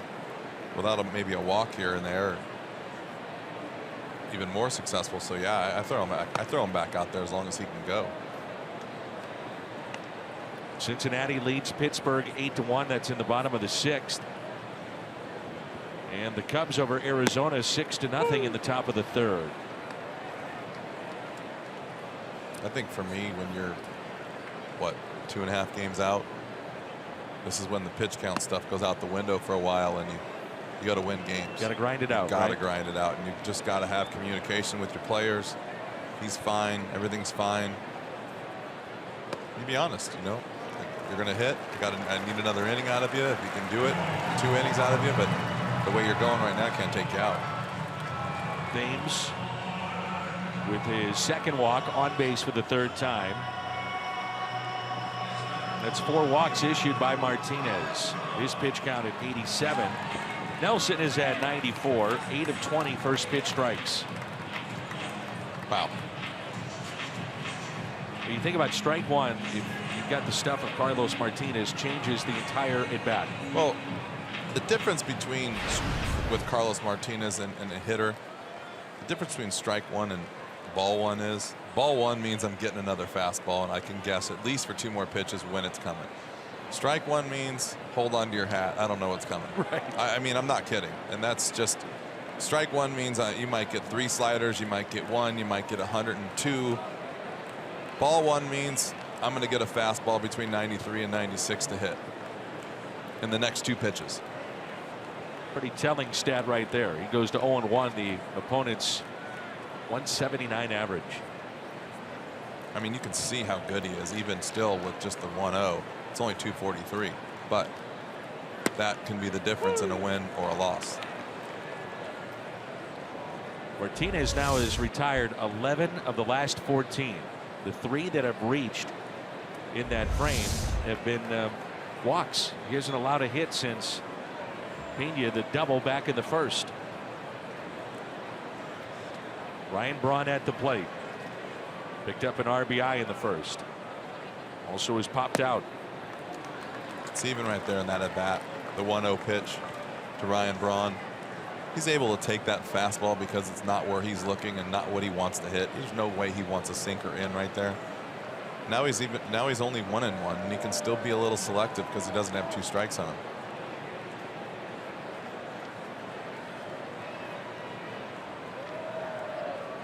The 2-1. Put in play, slowly hit, and do or die for Jerko in the bare hand. That's one I'm not so sure he needed a bare hand, but his perspective, do or die, it's a base hit. I think the thing that you can see up here that you can't see on the field sometimes is Ryan Braun. It's a big swing right there and slow to get out of the box, so it's easy to second guess, but that's just such a tough play when the ball's spinning like that for a bare hand. Either way, it's a no-win situation for Jed Jerko. He makes that play. Everyone says he's supposed to. Doesn't make it. People second guessing. We actually went to Jerko, I guess it's been about 2 weeks. He had a couple of barehanded plays like that and asked him about his hand size. And he has smaller hands And something as funny as that may sound, but it is a difference maker on these types of plays. Also may have hit the lip of the grass too. Yeah, that doesn't help either.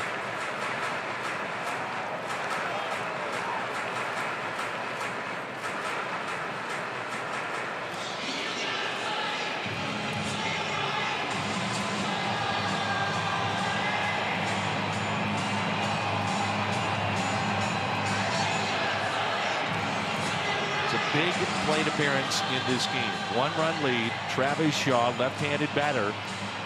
But Martinez has had a little bit of an issue with lefties. Hitting .309 in these spots. 53 of 74 RBIs have been picked up with runners in scoring position. And he's ahead. 2 balls in, no strikes.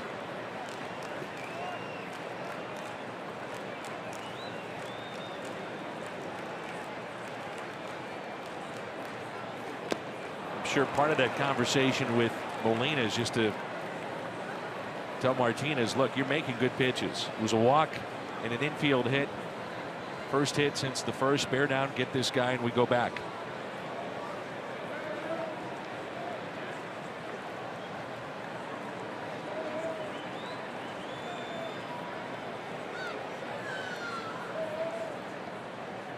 The 2-1. And also you do have a right-hander on deck with Santana, so yep. You got to take your chances with that once in a while, especially when you're down.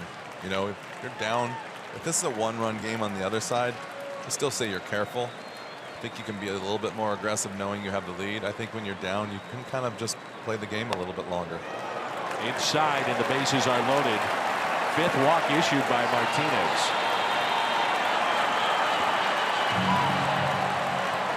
I'm okay with that right there. I think Yachty is too. I think that's what was going on. But conversation now is, okay, now you got to make pitches. This guy's got a hole here. Are you okay? Let's make these pitches right here.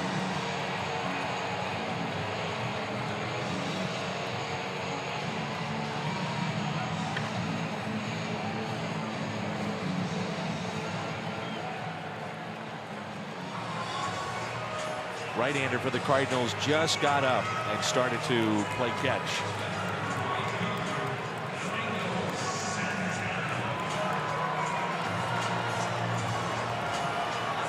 We're filling out our cards for Player of the Month and Pitcher of the Month and the rookies. John Brebbia had a 0 ERA, by the way, in the month of July. Very good. First pitch is tapped foul. A walk, single, and a walk. Bases loaded. Milwaukee has hit 4 grand slams this year. And the man at the plate, Domingo Santana, has one of those 4. Here's the 0-1. 0-2.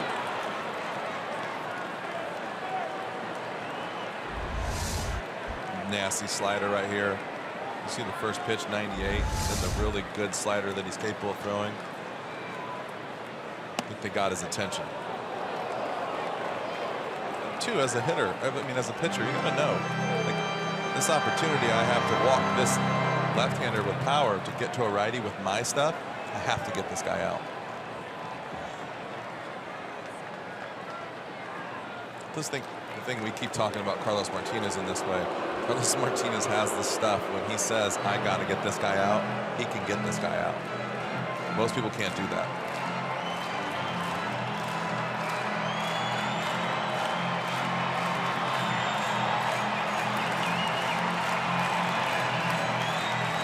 This will be pitch number 100 of the night for Martinez. A ball and 2 strikes on Domingo Santana.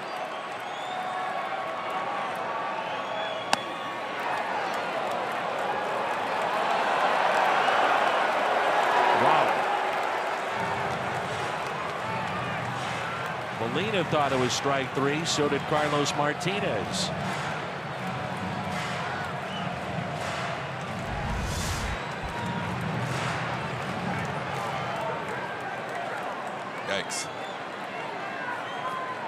A yellow dot there showed it caught the strike zone. The 2-2. Now a full count.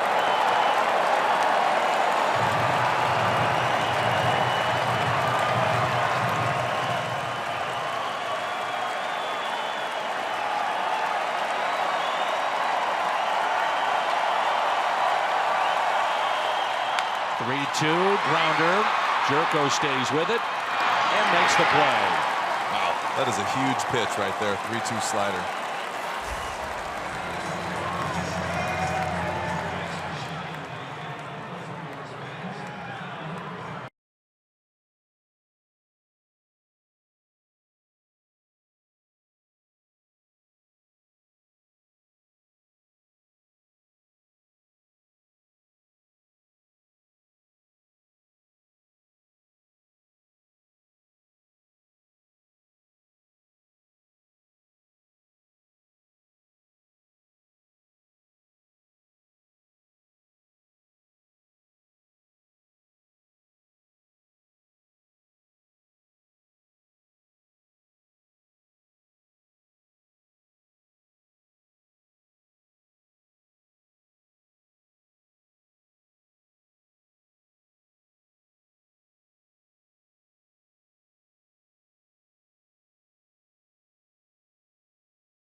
Tailgating here in Milwaukee. Brewers jumped out to a 3-0 lead. That was in the first inning off of Carlos Martinez. The Cardinals, though, trying to claw themselves back in this game. Wong gunned down at the plate on a double by Grichuk. Molina an RBI single to score Tommy Pham. Pham back at it again. Base hit to right to score Colt Wong. 3-2 here in the top of the sixth.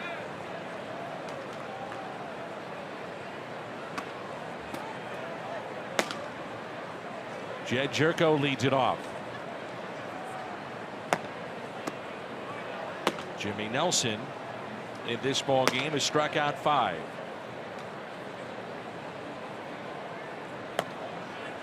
Jared Hughes is getting loose, a right-hander in the Milwaukee pen.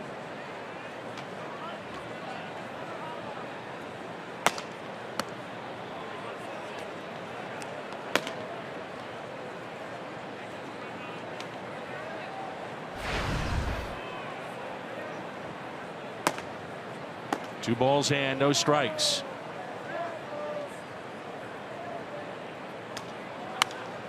And that pitch is popped up. Thames. Foul territory, makes the play. You mentioned it, Jimmy, a 3-2 slider, bases loaded. They're off to the races.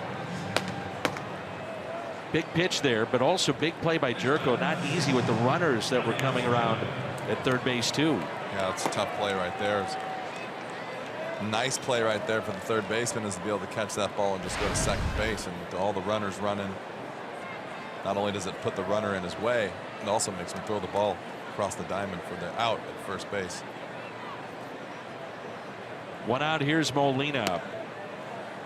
Both Molina and Martinez talked it over with the home plate umpire. Remember, they thought they had a called third strike. Inning over, started walking towards the dugout. It was a cordial conversation, we should mention. 1-1 the count.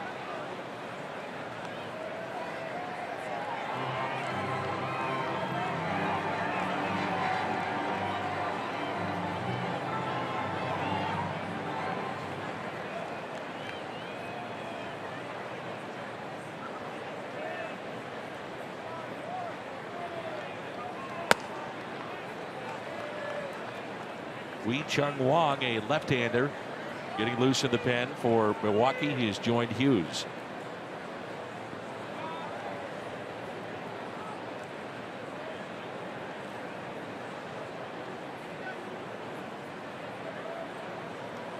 Two-one. Inside, 3 balls and 1 strike.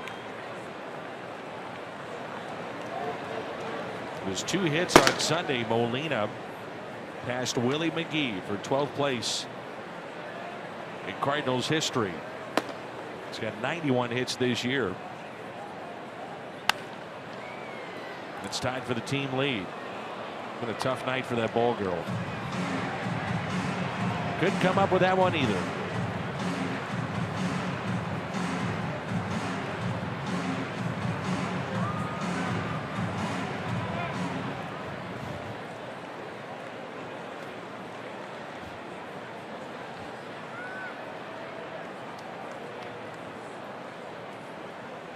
Three-two. Popped up behind home plate. Pena gives it a look and out of play. 3-2 the count on Yadier Molina.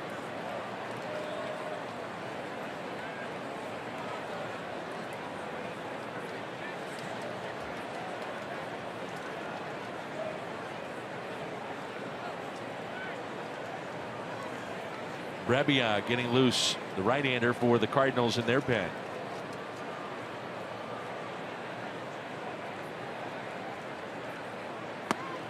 And it's a strikeout of Yadier Molina.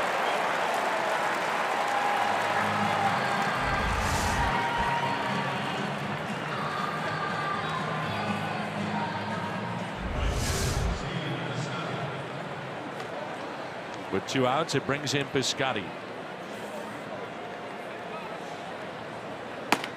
His last home run was against Baltimore.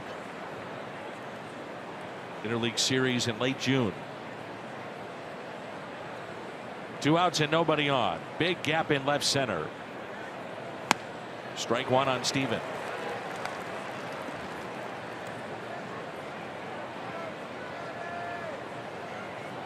Jimmy Nelson, that pitch count now well above 100. It's at 105.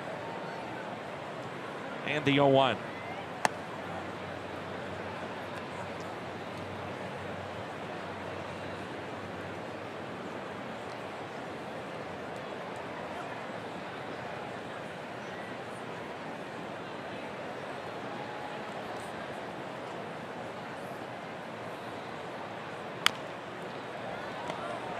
One ball, 2 strikes. You can see Nelson, the right-hander's got a lot of run down and in.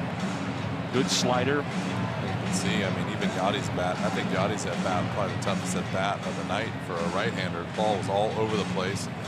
A couple of the pitches looked like they're going to be strikes out of the hand, and ended up, you saw the only strike at the end of the bat was strike 3. But this is why I say leave him in the game if you're the Milwaukee Brewers. Here's a 1-2. Piscotty strikes out. 7 strikeouts tonight for Nelson.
Nelson, his night is through. Most games scoring 3 or fewer runs. The Brewers, this is since the All-Star break, the Brewers 12, Cardinals at 11. The Cardinals have a little bit better record because their starting pitching has been so good since the start of the second half, and this guy has been really good too. John Brebbia, Chevy called to the pen.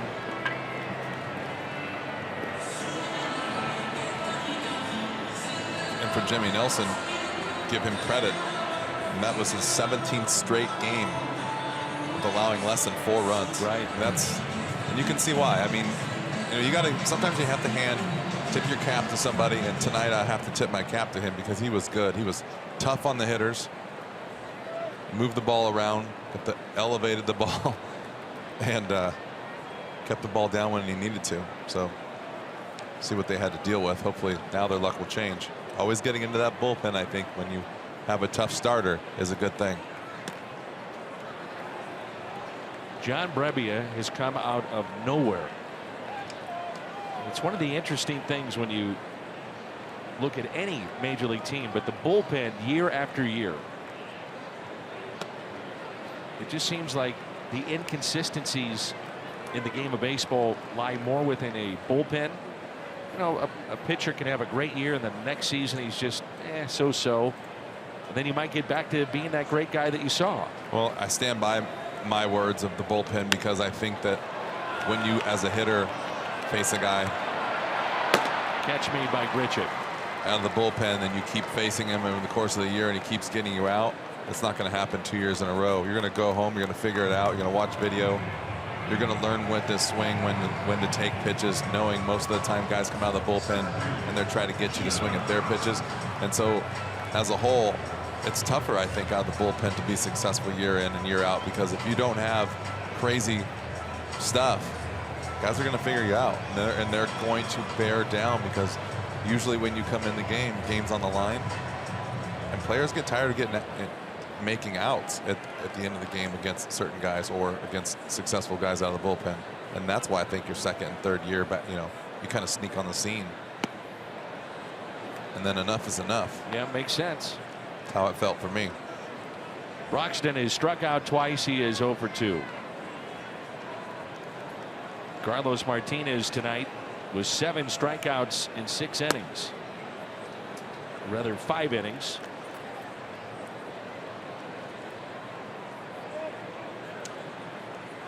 Four hits, 3 runs, all were earned in the first inning, and he walked 5.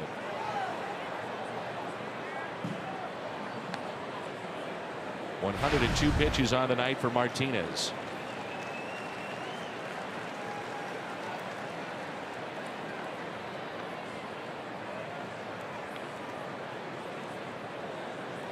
Jimmy Nelson went 108 with his pitch count, season high of 118. That's line foul.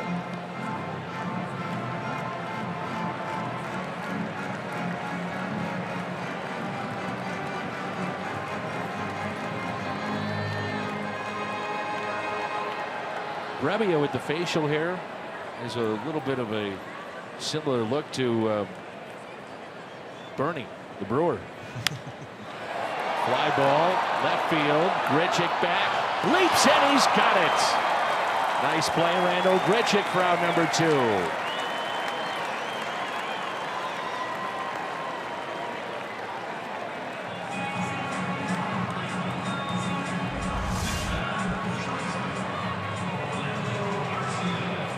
Does a good job of going back at an angle here, and a little jump for good measure.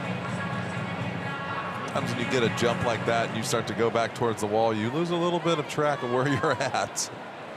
Figure it's better to jump early than to hit the wall first. Sure. How many times have you seen a guy just about to catch the ball or just about to rob the home run and get sucked in by the wall?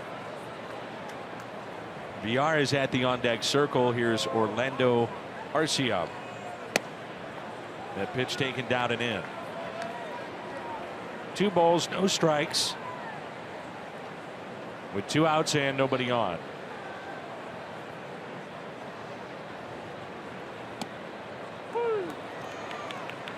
Brebbia has shown a good fastball, mid-90s, and a really tough slider on right-handed batters.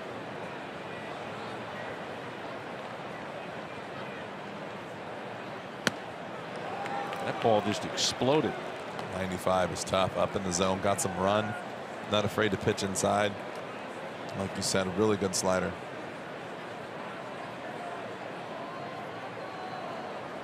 Cardinals will have Wong, Richick.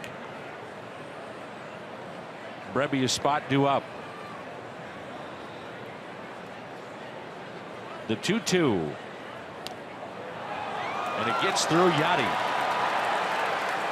And Arcia will be aboard after the strikeout.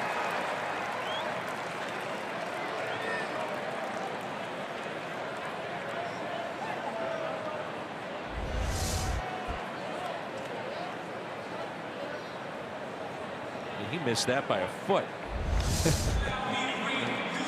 We show those on Yachty too. We show those replays, and you see the tightness of the dot. You see a dot. That's the slider. Yep.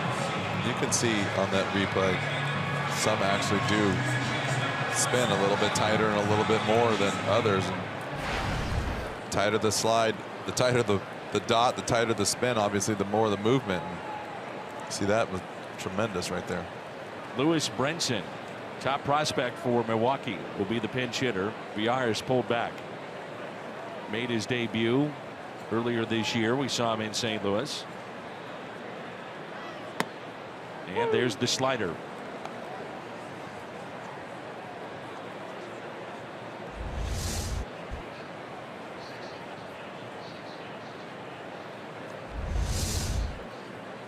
Jacob Barnes getting loose in the pen for Milwaukee. Zach Duke for the Cardinals.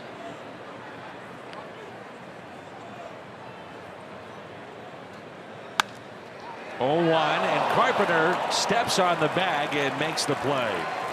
Similar to a ball that snuck under his glove in the first inning. Good defense behind John Brebbia. The catch by Grichuk and this play by Carpenter.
Gateway Honda dealers donate $1,000 to the Make-A-Wish Foundation of Missouri. Jacob Barnes, a right-hander, into the ballgame for Milwaukee. Golden Wong, by the way, 3 for 3 against this righty. Couple of RBIs. It's our Chevy called to the pen. Cardinals trailing by a run. Along with the St. Louis Cardinal Hall of Famer Jim Edmonds, I'm Dan McLaughlin. Jim Hayes is with us as well. Tonight's crowd, 30,150. 30150.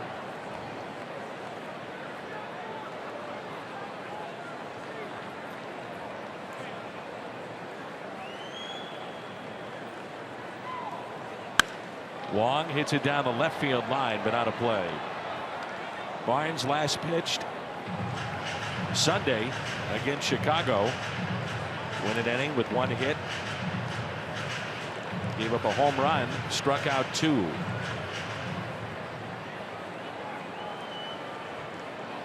Actually, at one point he was being used as the closer here with the Brewers.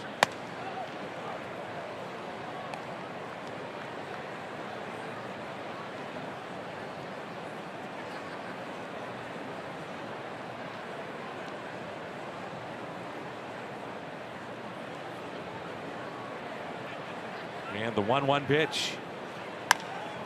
Ground ball that's hit to short. 1 away. 2017 Cardinals Hall of Fame induction class has been selected. Joined the Cardinals and Edward Jones in congratulating Mark McGwire, Tim McCarver, Pepper Martin. The 2017 Hall of Fame induction ceremony. That's at Fox Sports Midwest Live. It is open to the public. It's August 26th at 2. Learn more at cardinals.com/HOF.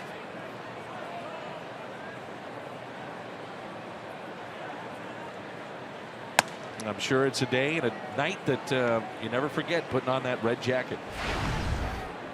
It's pretty special. A little scary too. Got to make a speech. You got to put that red jacket on in front of those original Hall of Famers. Is what right. it is. 1 ball, 1 strike on Randall Grichuk. Greg Garcia at the on-deck circle. Neat part about it too is that now you're part of the Hall of Fame, and you come back to St. Louis on every opening day with the red coats. Pretty cool.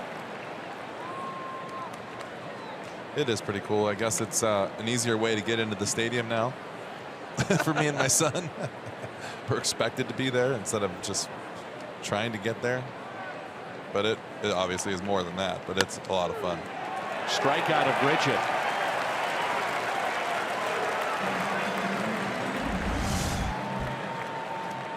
Plaza Tire Service, Fox Tracks. Not a strike. Just a bit outside. Breaking into your Harry Doyle. Here's Garcia. He's 0 for 2 against this right-hander.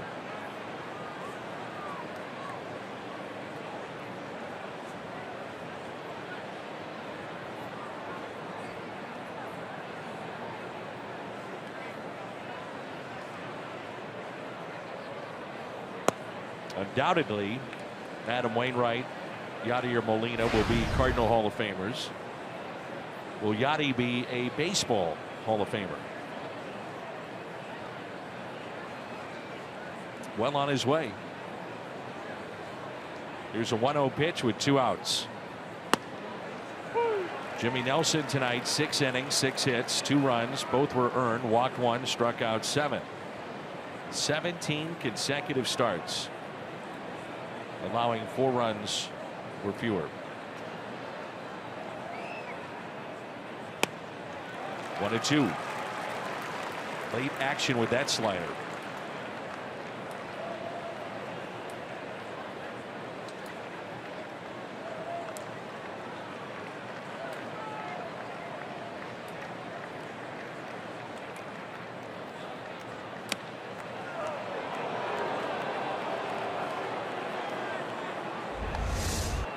Watch this. Watch the catcher right here try to push this ball to the middle.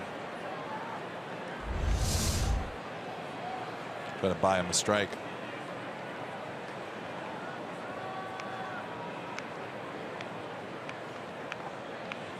The 2-2.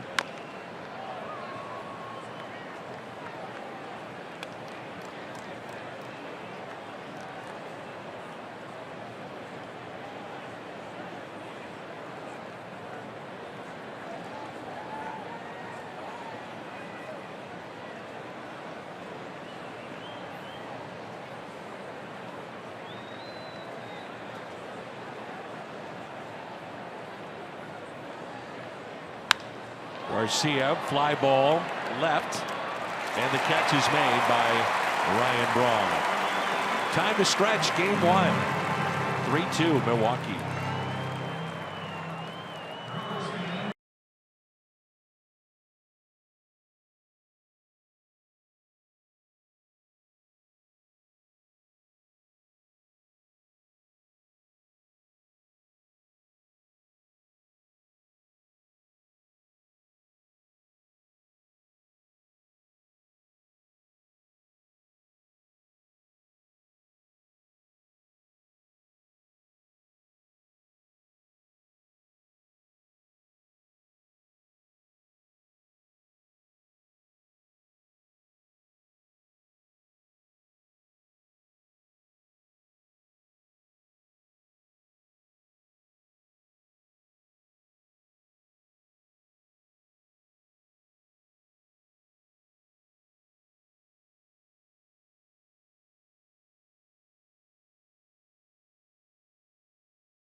Will lead it off. And Luke Weaver gets the start tomorrow against Suter. Weaver 0-1 and Suter 2-1. Budweiser, what's on tap will come your way at 6:30 at the pregame show on Fox Sports Midwest. Probably a good spot to sit right before your start. There's some talk that Wainwright would make that start, so it will, though, be Luke Weaver.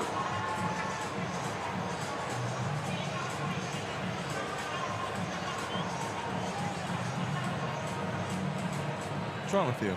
What? Waving at people like that. Being friendly. Our booth is... Friendly booth? Yeah, I mean, we're right with the fans here. We are tight here. First pitch into right. VR is out number 1. So Brabia, the scoreless 6th. And now Lions here in the bottom of the 7th. Makes sense with the lefties coming up like Thames and Travis Shaw as well.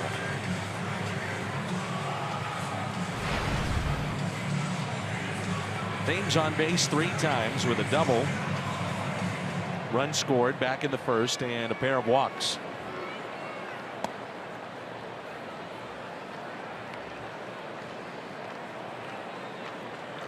Mentioned the visualization that he went through in Korea. Well, there's no batting practice. So what they do is the visualization of the at-bats. They'll take that night. Also, the schedule there is not nearly as demanding, and he's had to readjust to life in Major League Baseball. He's had some leg issues this season.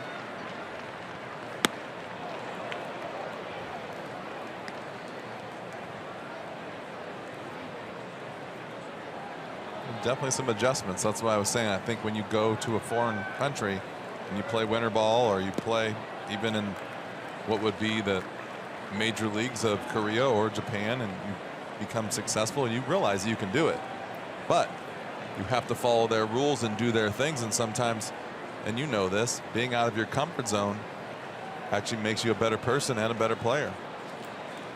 2-1.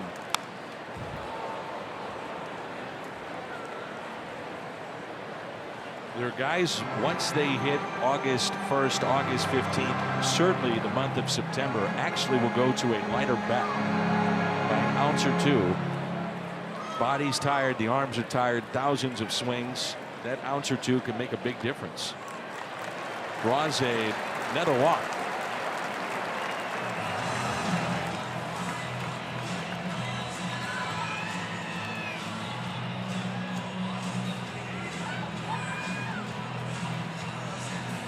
And the batter will be Ryan Braun. Cardinals turn to double play off the bat of Shaw back in the third.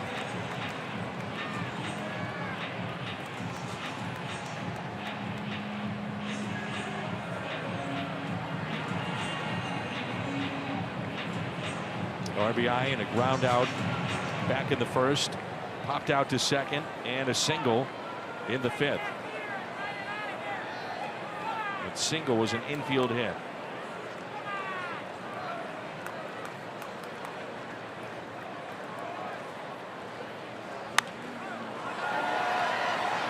That'll find the seats out of play. Right-hander Anthony Swarzak throwing in the pen for Milwaukee, as well as Josh Hader, and that kid is good. Fun to watch. Matt Bowman throwing in the St. Louis pen.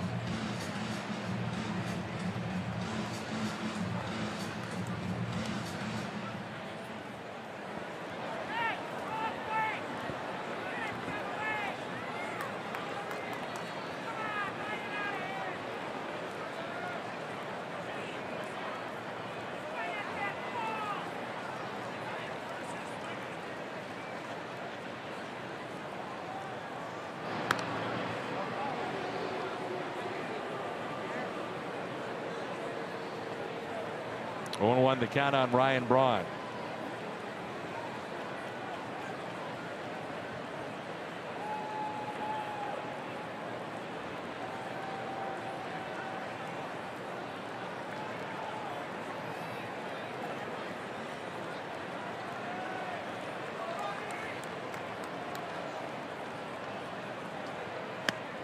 Good curveball. 0-2.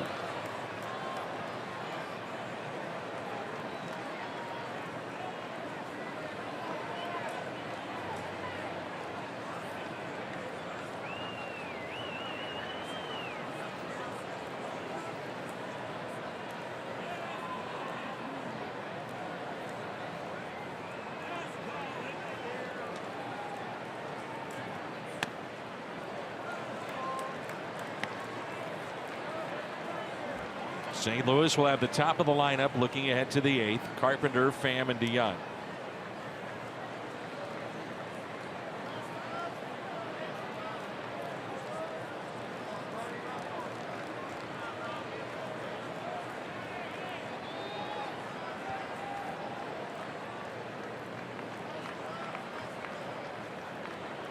The 1-2 pitch.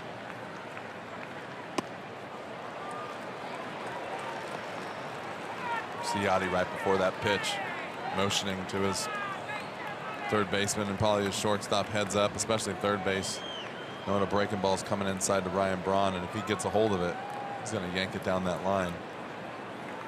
And if you're paying attention in left field, you see that too, you should slide over. Here you go again. Little wave of the glove, probably something down and in. Oh, opposite. And he struck him out. I think that's a thing you help your team with, and if you're a catcher and you're in tune to the game like Yachty is, that can only help everyone on the field. This copyrighted telecast is presented by the authority of the St. Louis Cardinals.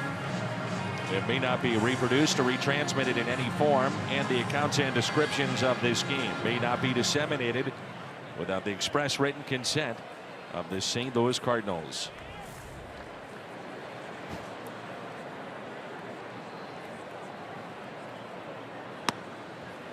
And a strike to Travis Shaw.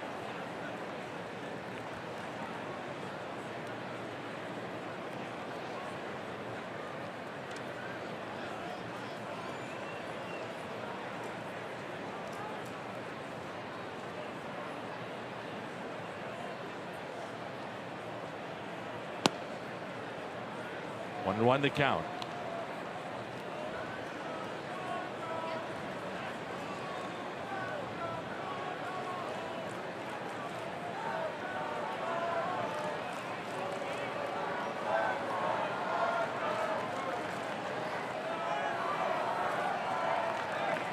Runner goes. Molina's throw to second base and got him.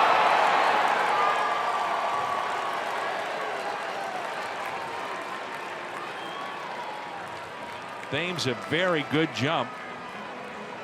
Milwaukee taking a longer look at it.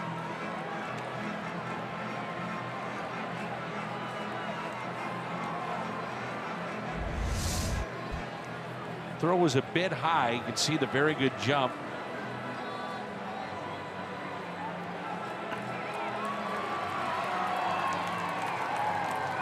And no challenge from the Brewers.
John Lester, first career home run, 235 career plate appearances.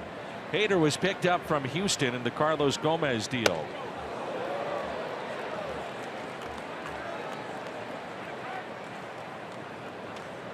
.6'2", 185.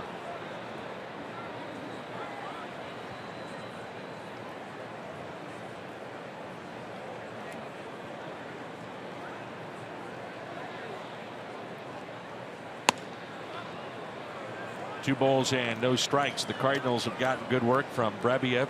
Another scoreless inning. And you'd have to think that Mike Matheny is going to go use him a little bit more here down the stretch. And Lyons, for the time being, a scoreless inning. We'll see if he keeps him in. Travis Shaw, lefty, will lead off the bottom of the 8th for Milwaukee. So certainly you keep Lyons in for at least one more batter, if not another inning.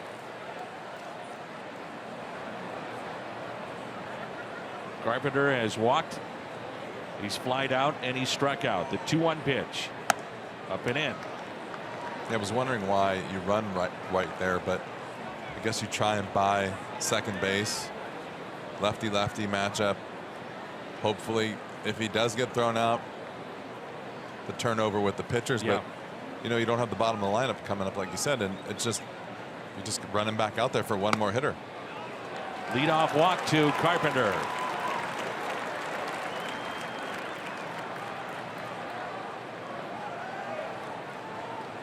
Eventually, the Brewers feel that Hader will go into their rotation. Craig Counsell has been using his bullpen a ton here recently.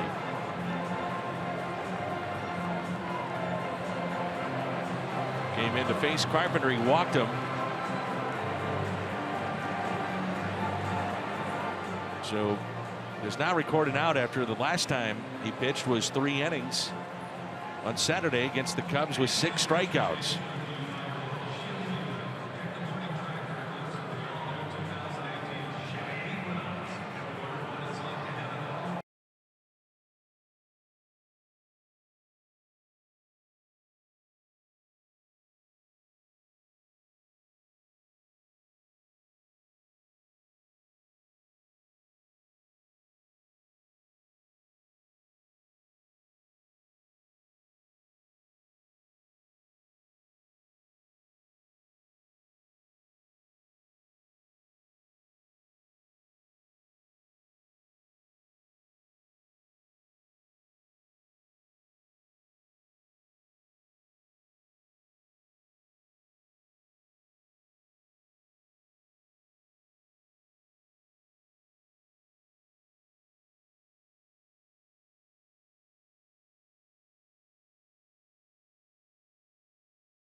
Swarzak was acquired last week from the White Sox, and his combined numbers this season, 43 games and a 2.32 ERA.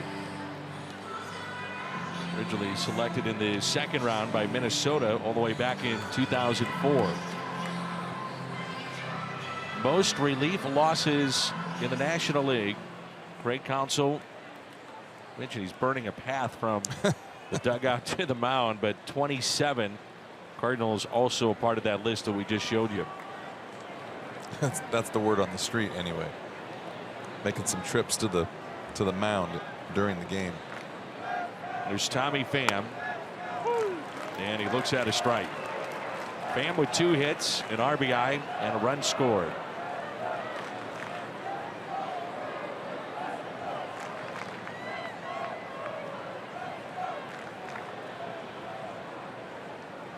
The 0-1.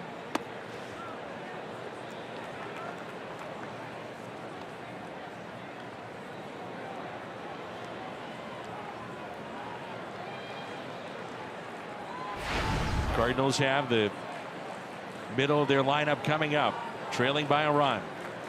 Carpenter at first base. And the 1-1. Now 1-2.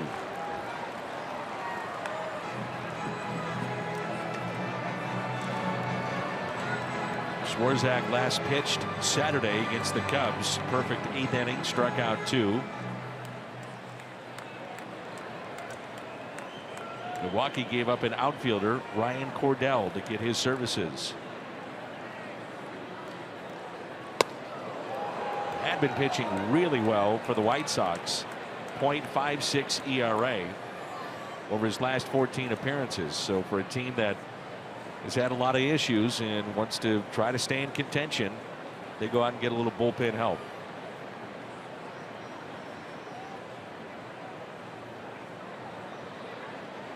The 2-2 to Tommy Pham. And there's one away. When you think about it, if you go out there and get a bullpen, a guy in the bullpen, or look at the losses by bullpen was 27. The average in the league is 16. Imagine if you could erase those differences right there, what you would be doing in this league. Maybe up by 3 or 4 games, maybe 5. Goes back to the thing that we always say about the little things, and it's usually the little things that add up, and bullpen losses usually come with a few walks, a little erraticness, one bad play late in the game.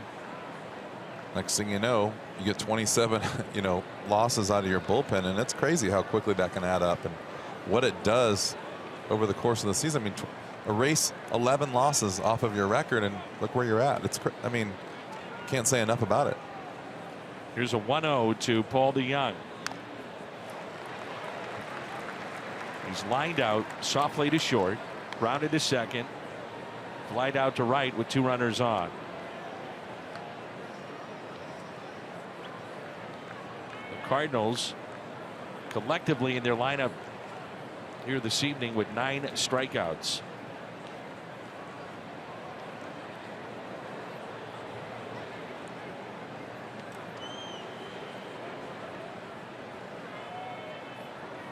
Here's a 1-1. This is where, as the Cardinals get healthier, they do lose some of their speed. Sierra, a Bader in this spot. I mean, that's the team you have, so you got to deal with that. It's nice when you can call up some legs and get that speed for a burst, but the team on the field right now very capable of moving guys over, running, hit and run, and getting some guys in. You just have to play that game. You don't have to run your way through the inning. You have to make contact with the ball in play and put some pressure on the defense. Boy, right down the middle, strikeout back to back with this right-hander. That's 10 tonight for the Cardinals lineup, and here's Jed Jerko.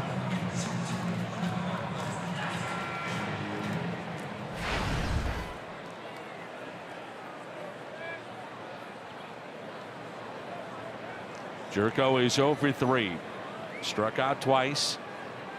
Also popped out.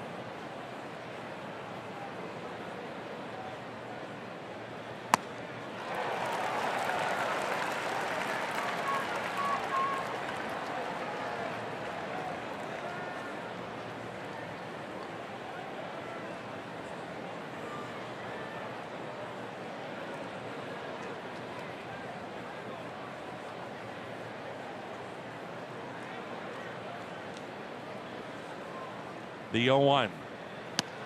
0-2.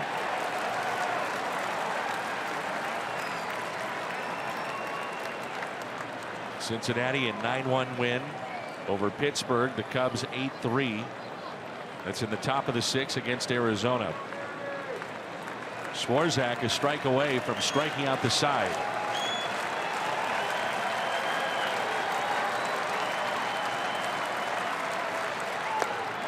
Strikes out the side here in the 8th.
Is brought to you by Bud Light, famous among friends, and by Ford, the official cars and trucks of the St. Louis Cardinals. Beautiful night in downtown Milwaukee. Glad that you're with us. 3-2 our score. So Lyons stays in the game to face the lefty Shaw.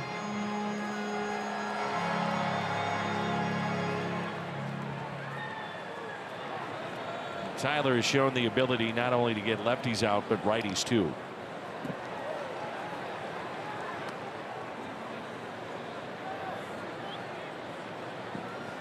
The Cardinals looking ahead to the 9th will have Molina, Piscotty, and Wong.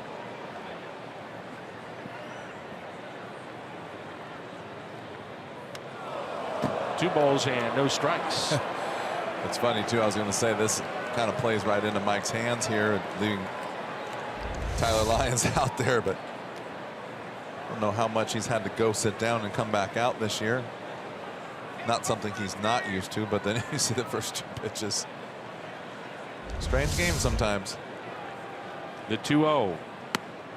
I think too, really, and I don't know this for sure, but I would have to think there's a lot of pressure being put on you as a lefty reliever in this spot to actually, you're out there and you know it for one hitter. This guy that you know has got power, game on the line. I mean, it's a little different. You're up by a run. But I would have to think that adds to the feeling out there on the mound, knowing that all eyes that are paying attention are on you right now to get this one guy out. I think you bring up the greater point, which is why aren't guys going more than 1 inning? Well, this game has turned into a specialty game, and like I said, The word around here was that the Brewers have been using a lot of relievers in short amounts of time. And Mike Matheny will go to his bullpen and go with the right-hander Matt Bowman to face Domingo Santana. So Bowman coming on. Good work by Tyler Lyons. The Chevy called to the pen. Back with more in a moment.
With one out, nobody on here in the 8th.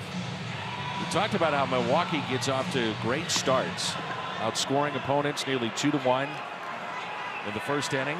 Well, they've been outscored in the 8th and 9th innings, 91 to 51, 40-run difference. So keep that in mind, and that goes back to what we're talking about with those blown saves. And that's what would cause a manager maybe to make a few extra trips trying to find the right combination, but that's got to be tough. I mean, numbers don't lie, right? Absolutely. Domingo Santana. The first pitch is strike.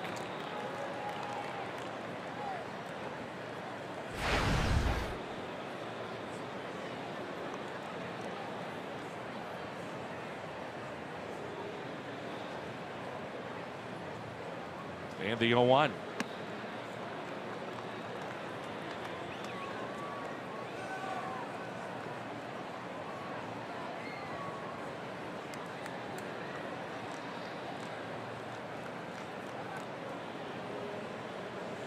Santana, an RBI base hit back in the first, is struck out and grounded out.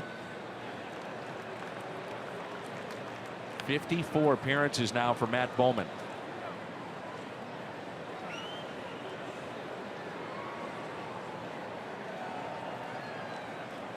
Appeared in nearly half the games Cardinals have played in. It's come a long way from being a Rule 5 draft pick, huh? Really, pretty amazing. 2-1 pitch. And that's the pitch there. Great sinking action in on a righty. A lot of ground balls. Look at the movement you get here. The late movement at the end. It's so hard to hit the baseball solid when you have that downward moving action like that. And I mean, just reason why there's so many ground balls off sinker ball pitchers. 2-2. Another ground ball pulled foul. And right past the ball girl, who really didn't give it much of an effort. She might want to stay away. The first one scared her, I'm telling you. It squared her up pretty good. Yeah, you know what? I don't want anything to do with that anymore. I want no part of that. It's like, you know, when you're teaching your kids the game and they take the first one off the face or the chest, it's like they don't want to get down there anymore. Nope. Bowman gets the strikeout.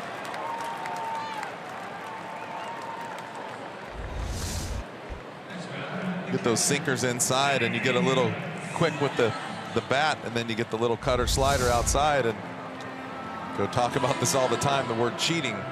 As soon as you start cheating for the fastball inside, you got no chance outside. Jimmy, that's now 22 combined strikeouts in this game, 11 apiece. And that's one of the concerns for Rob Manfred in pace of play and more action. We're seeing so many strikeouts. I mean, what can you do? Yeah, I mean, I agree. Take the seams off the baseball? You got guys, they come in, they're throwing mid to high 90s.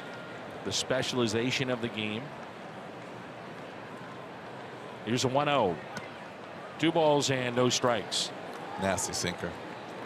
That's the way that you should approach or try to approach the sinker from the right-hand side. Give yourself an area out over the plate that you know if he throws it in that area, it's going to break over the plate. Try to look inside. It makes your eyes adjust and swing at the ball inside that ends up breaking in off the plate and down by your feet.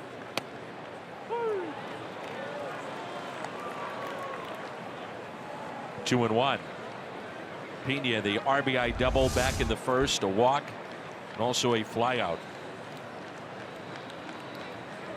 What stands to be a huge play in this game, Colton Wong trying to score and thrown out at home plate.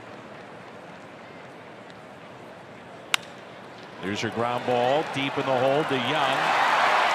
Couldn't get it out of the glove, and it's a base hit.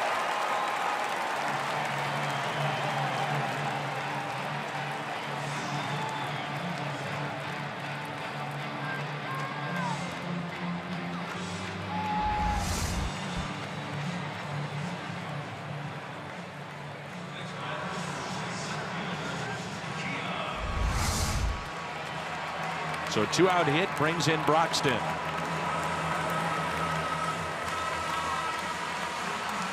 He struck out twice and flied out to left.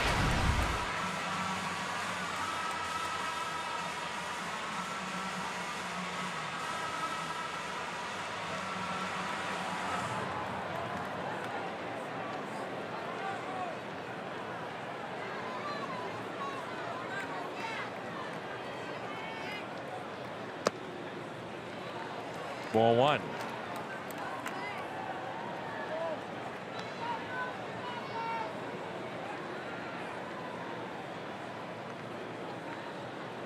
The team leader in strikeouts is Broxton.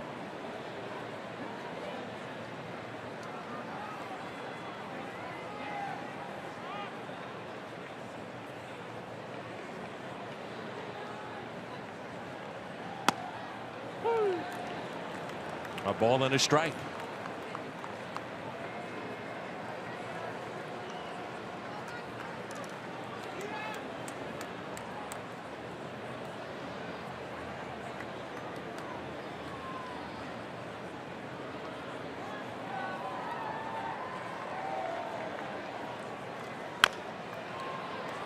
One and two.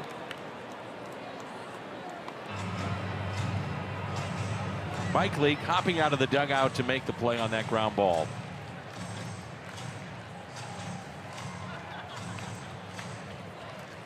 Good athlete. Jim Hayes was down there too. Says thank you, you're awesome. Souvenir. That's a great shot, seeing those kids smiling like that. They'll never forget that. It's the best when someone gives a young man the ball, or a young woman, kids. Inside 2-2. You see kids. I saw a ball go up here in the stands earlier today, and a guy reach up and catch it, and there was a little boy behind him waiting for it to bounce off the wall, and he kind of put his head down and walked away, and the man turned around and handed it to him, and he's like, you would have thought he had just got a gift for Christmas. Sure. Awesome.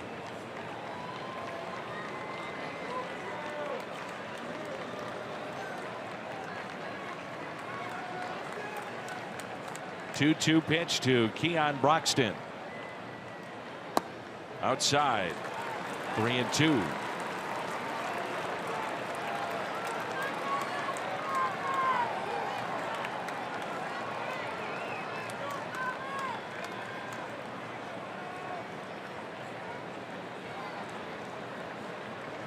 Pena off with his next pitch. 3-2, 2 outs.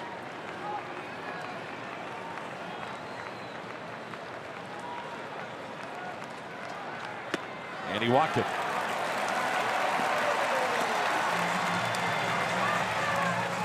First and second with 2 outs.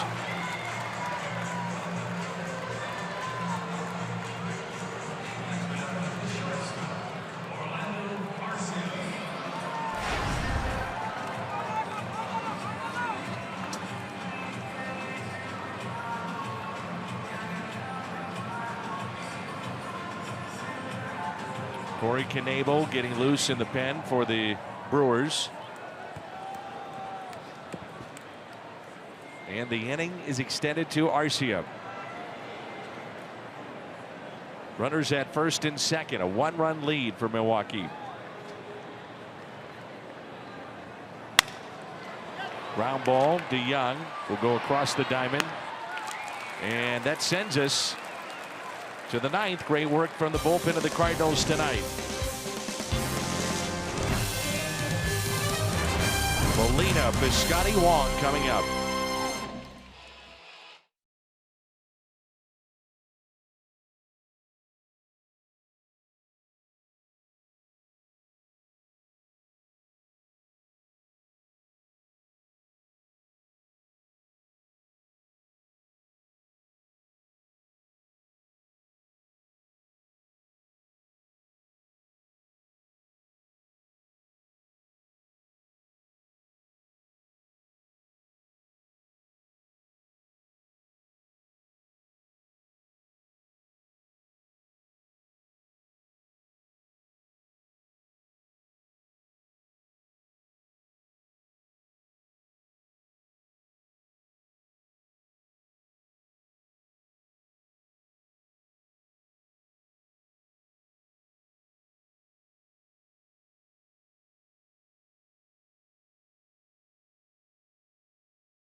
Yadier Molina will lead it off. The Cardinals trailing by 1 run. 3-2 is our score. 50th appearance. Lefties only hitting 138. Righties not much better, 195. He has had a very good year.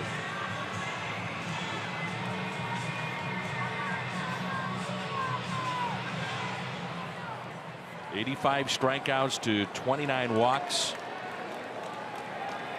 Only all-star for Milwaukee as he's recorded now 18 saves. Molina greets him with a line drive into right, but caught.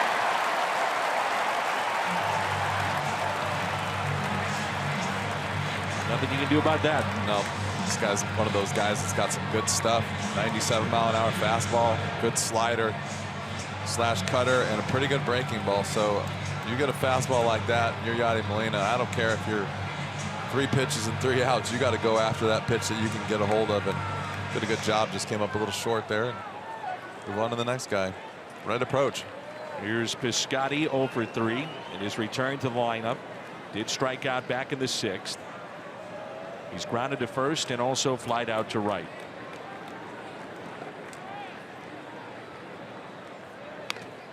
There's strike 1. The Cardinals have actually out-hit Milwaukee in this game 6-5, but trail 3-2. Brewers have stranded 8.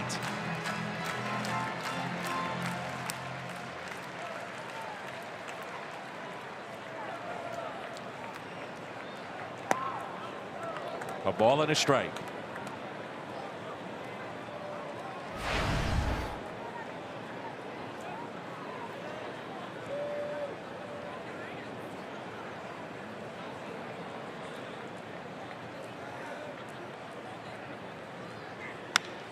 Piscotty with a fly ball, shallow left, and it is dropped.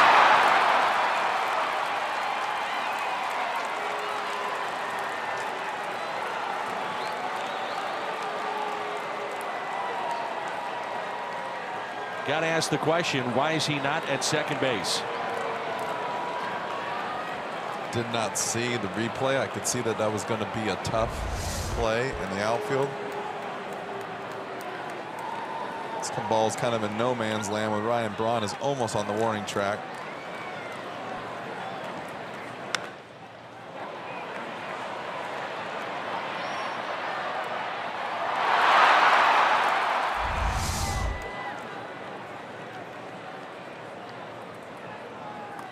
It scored a hit and a strike to Cole Wong.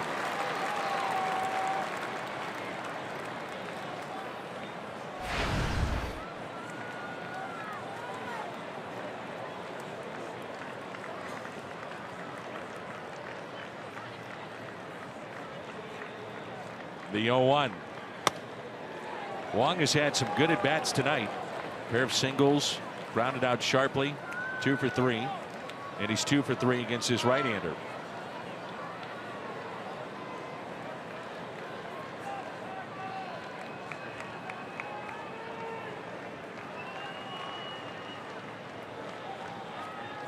Here's a 1-1. That's nasty there. Yeah, that's what I'm talking about right there. You got a guy with the stuff that he's got. Got to try and go after that fastball.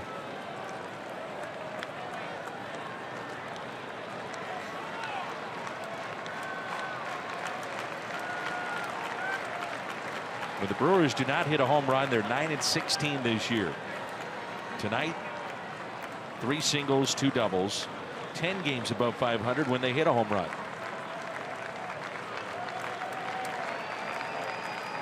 The 1-2. And with Piscotty not at second base, not a man in scoring position, double play still in order.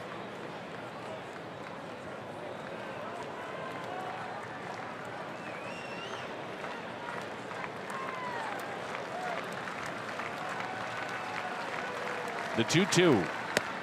Struck him out. The final hope for the Cardinals is Grichuk. Jimmy Nelson is tonight's player of the game, a presentation of Budweiser.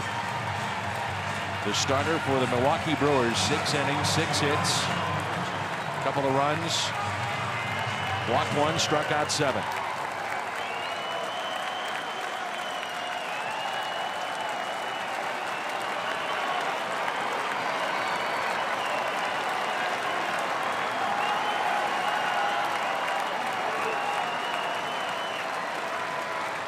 Grichuk to third. Game over. 3-2 the final here in game 1. A couple of hard hit balls off of Knebel, but nothing to show for it. And the Brewers take game 1 of this important series by the final of 3-2. Tough first inning, like Al said. Tough to come back.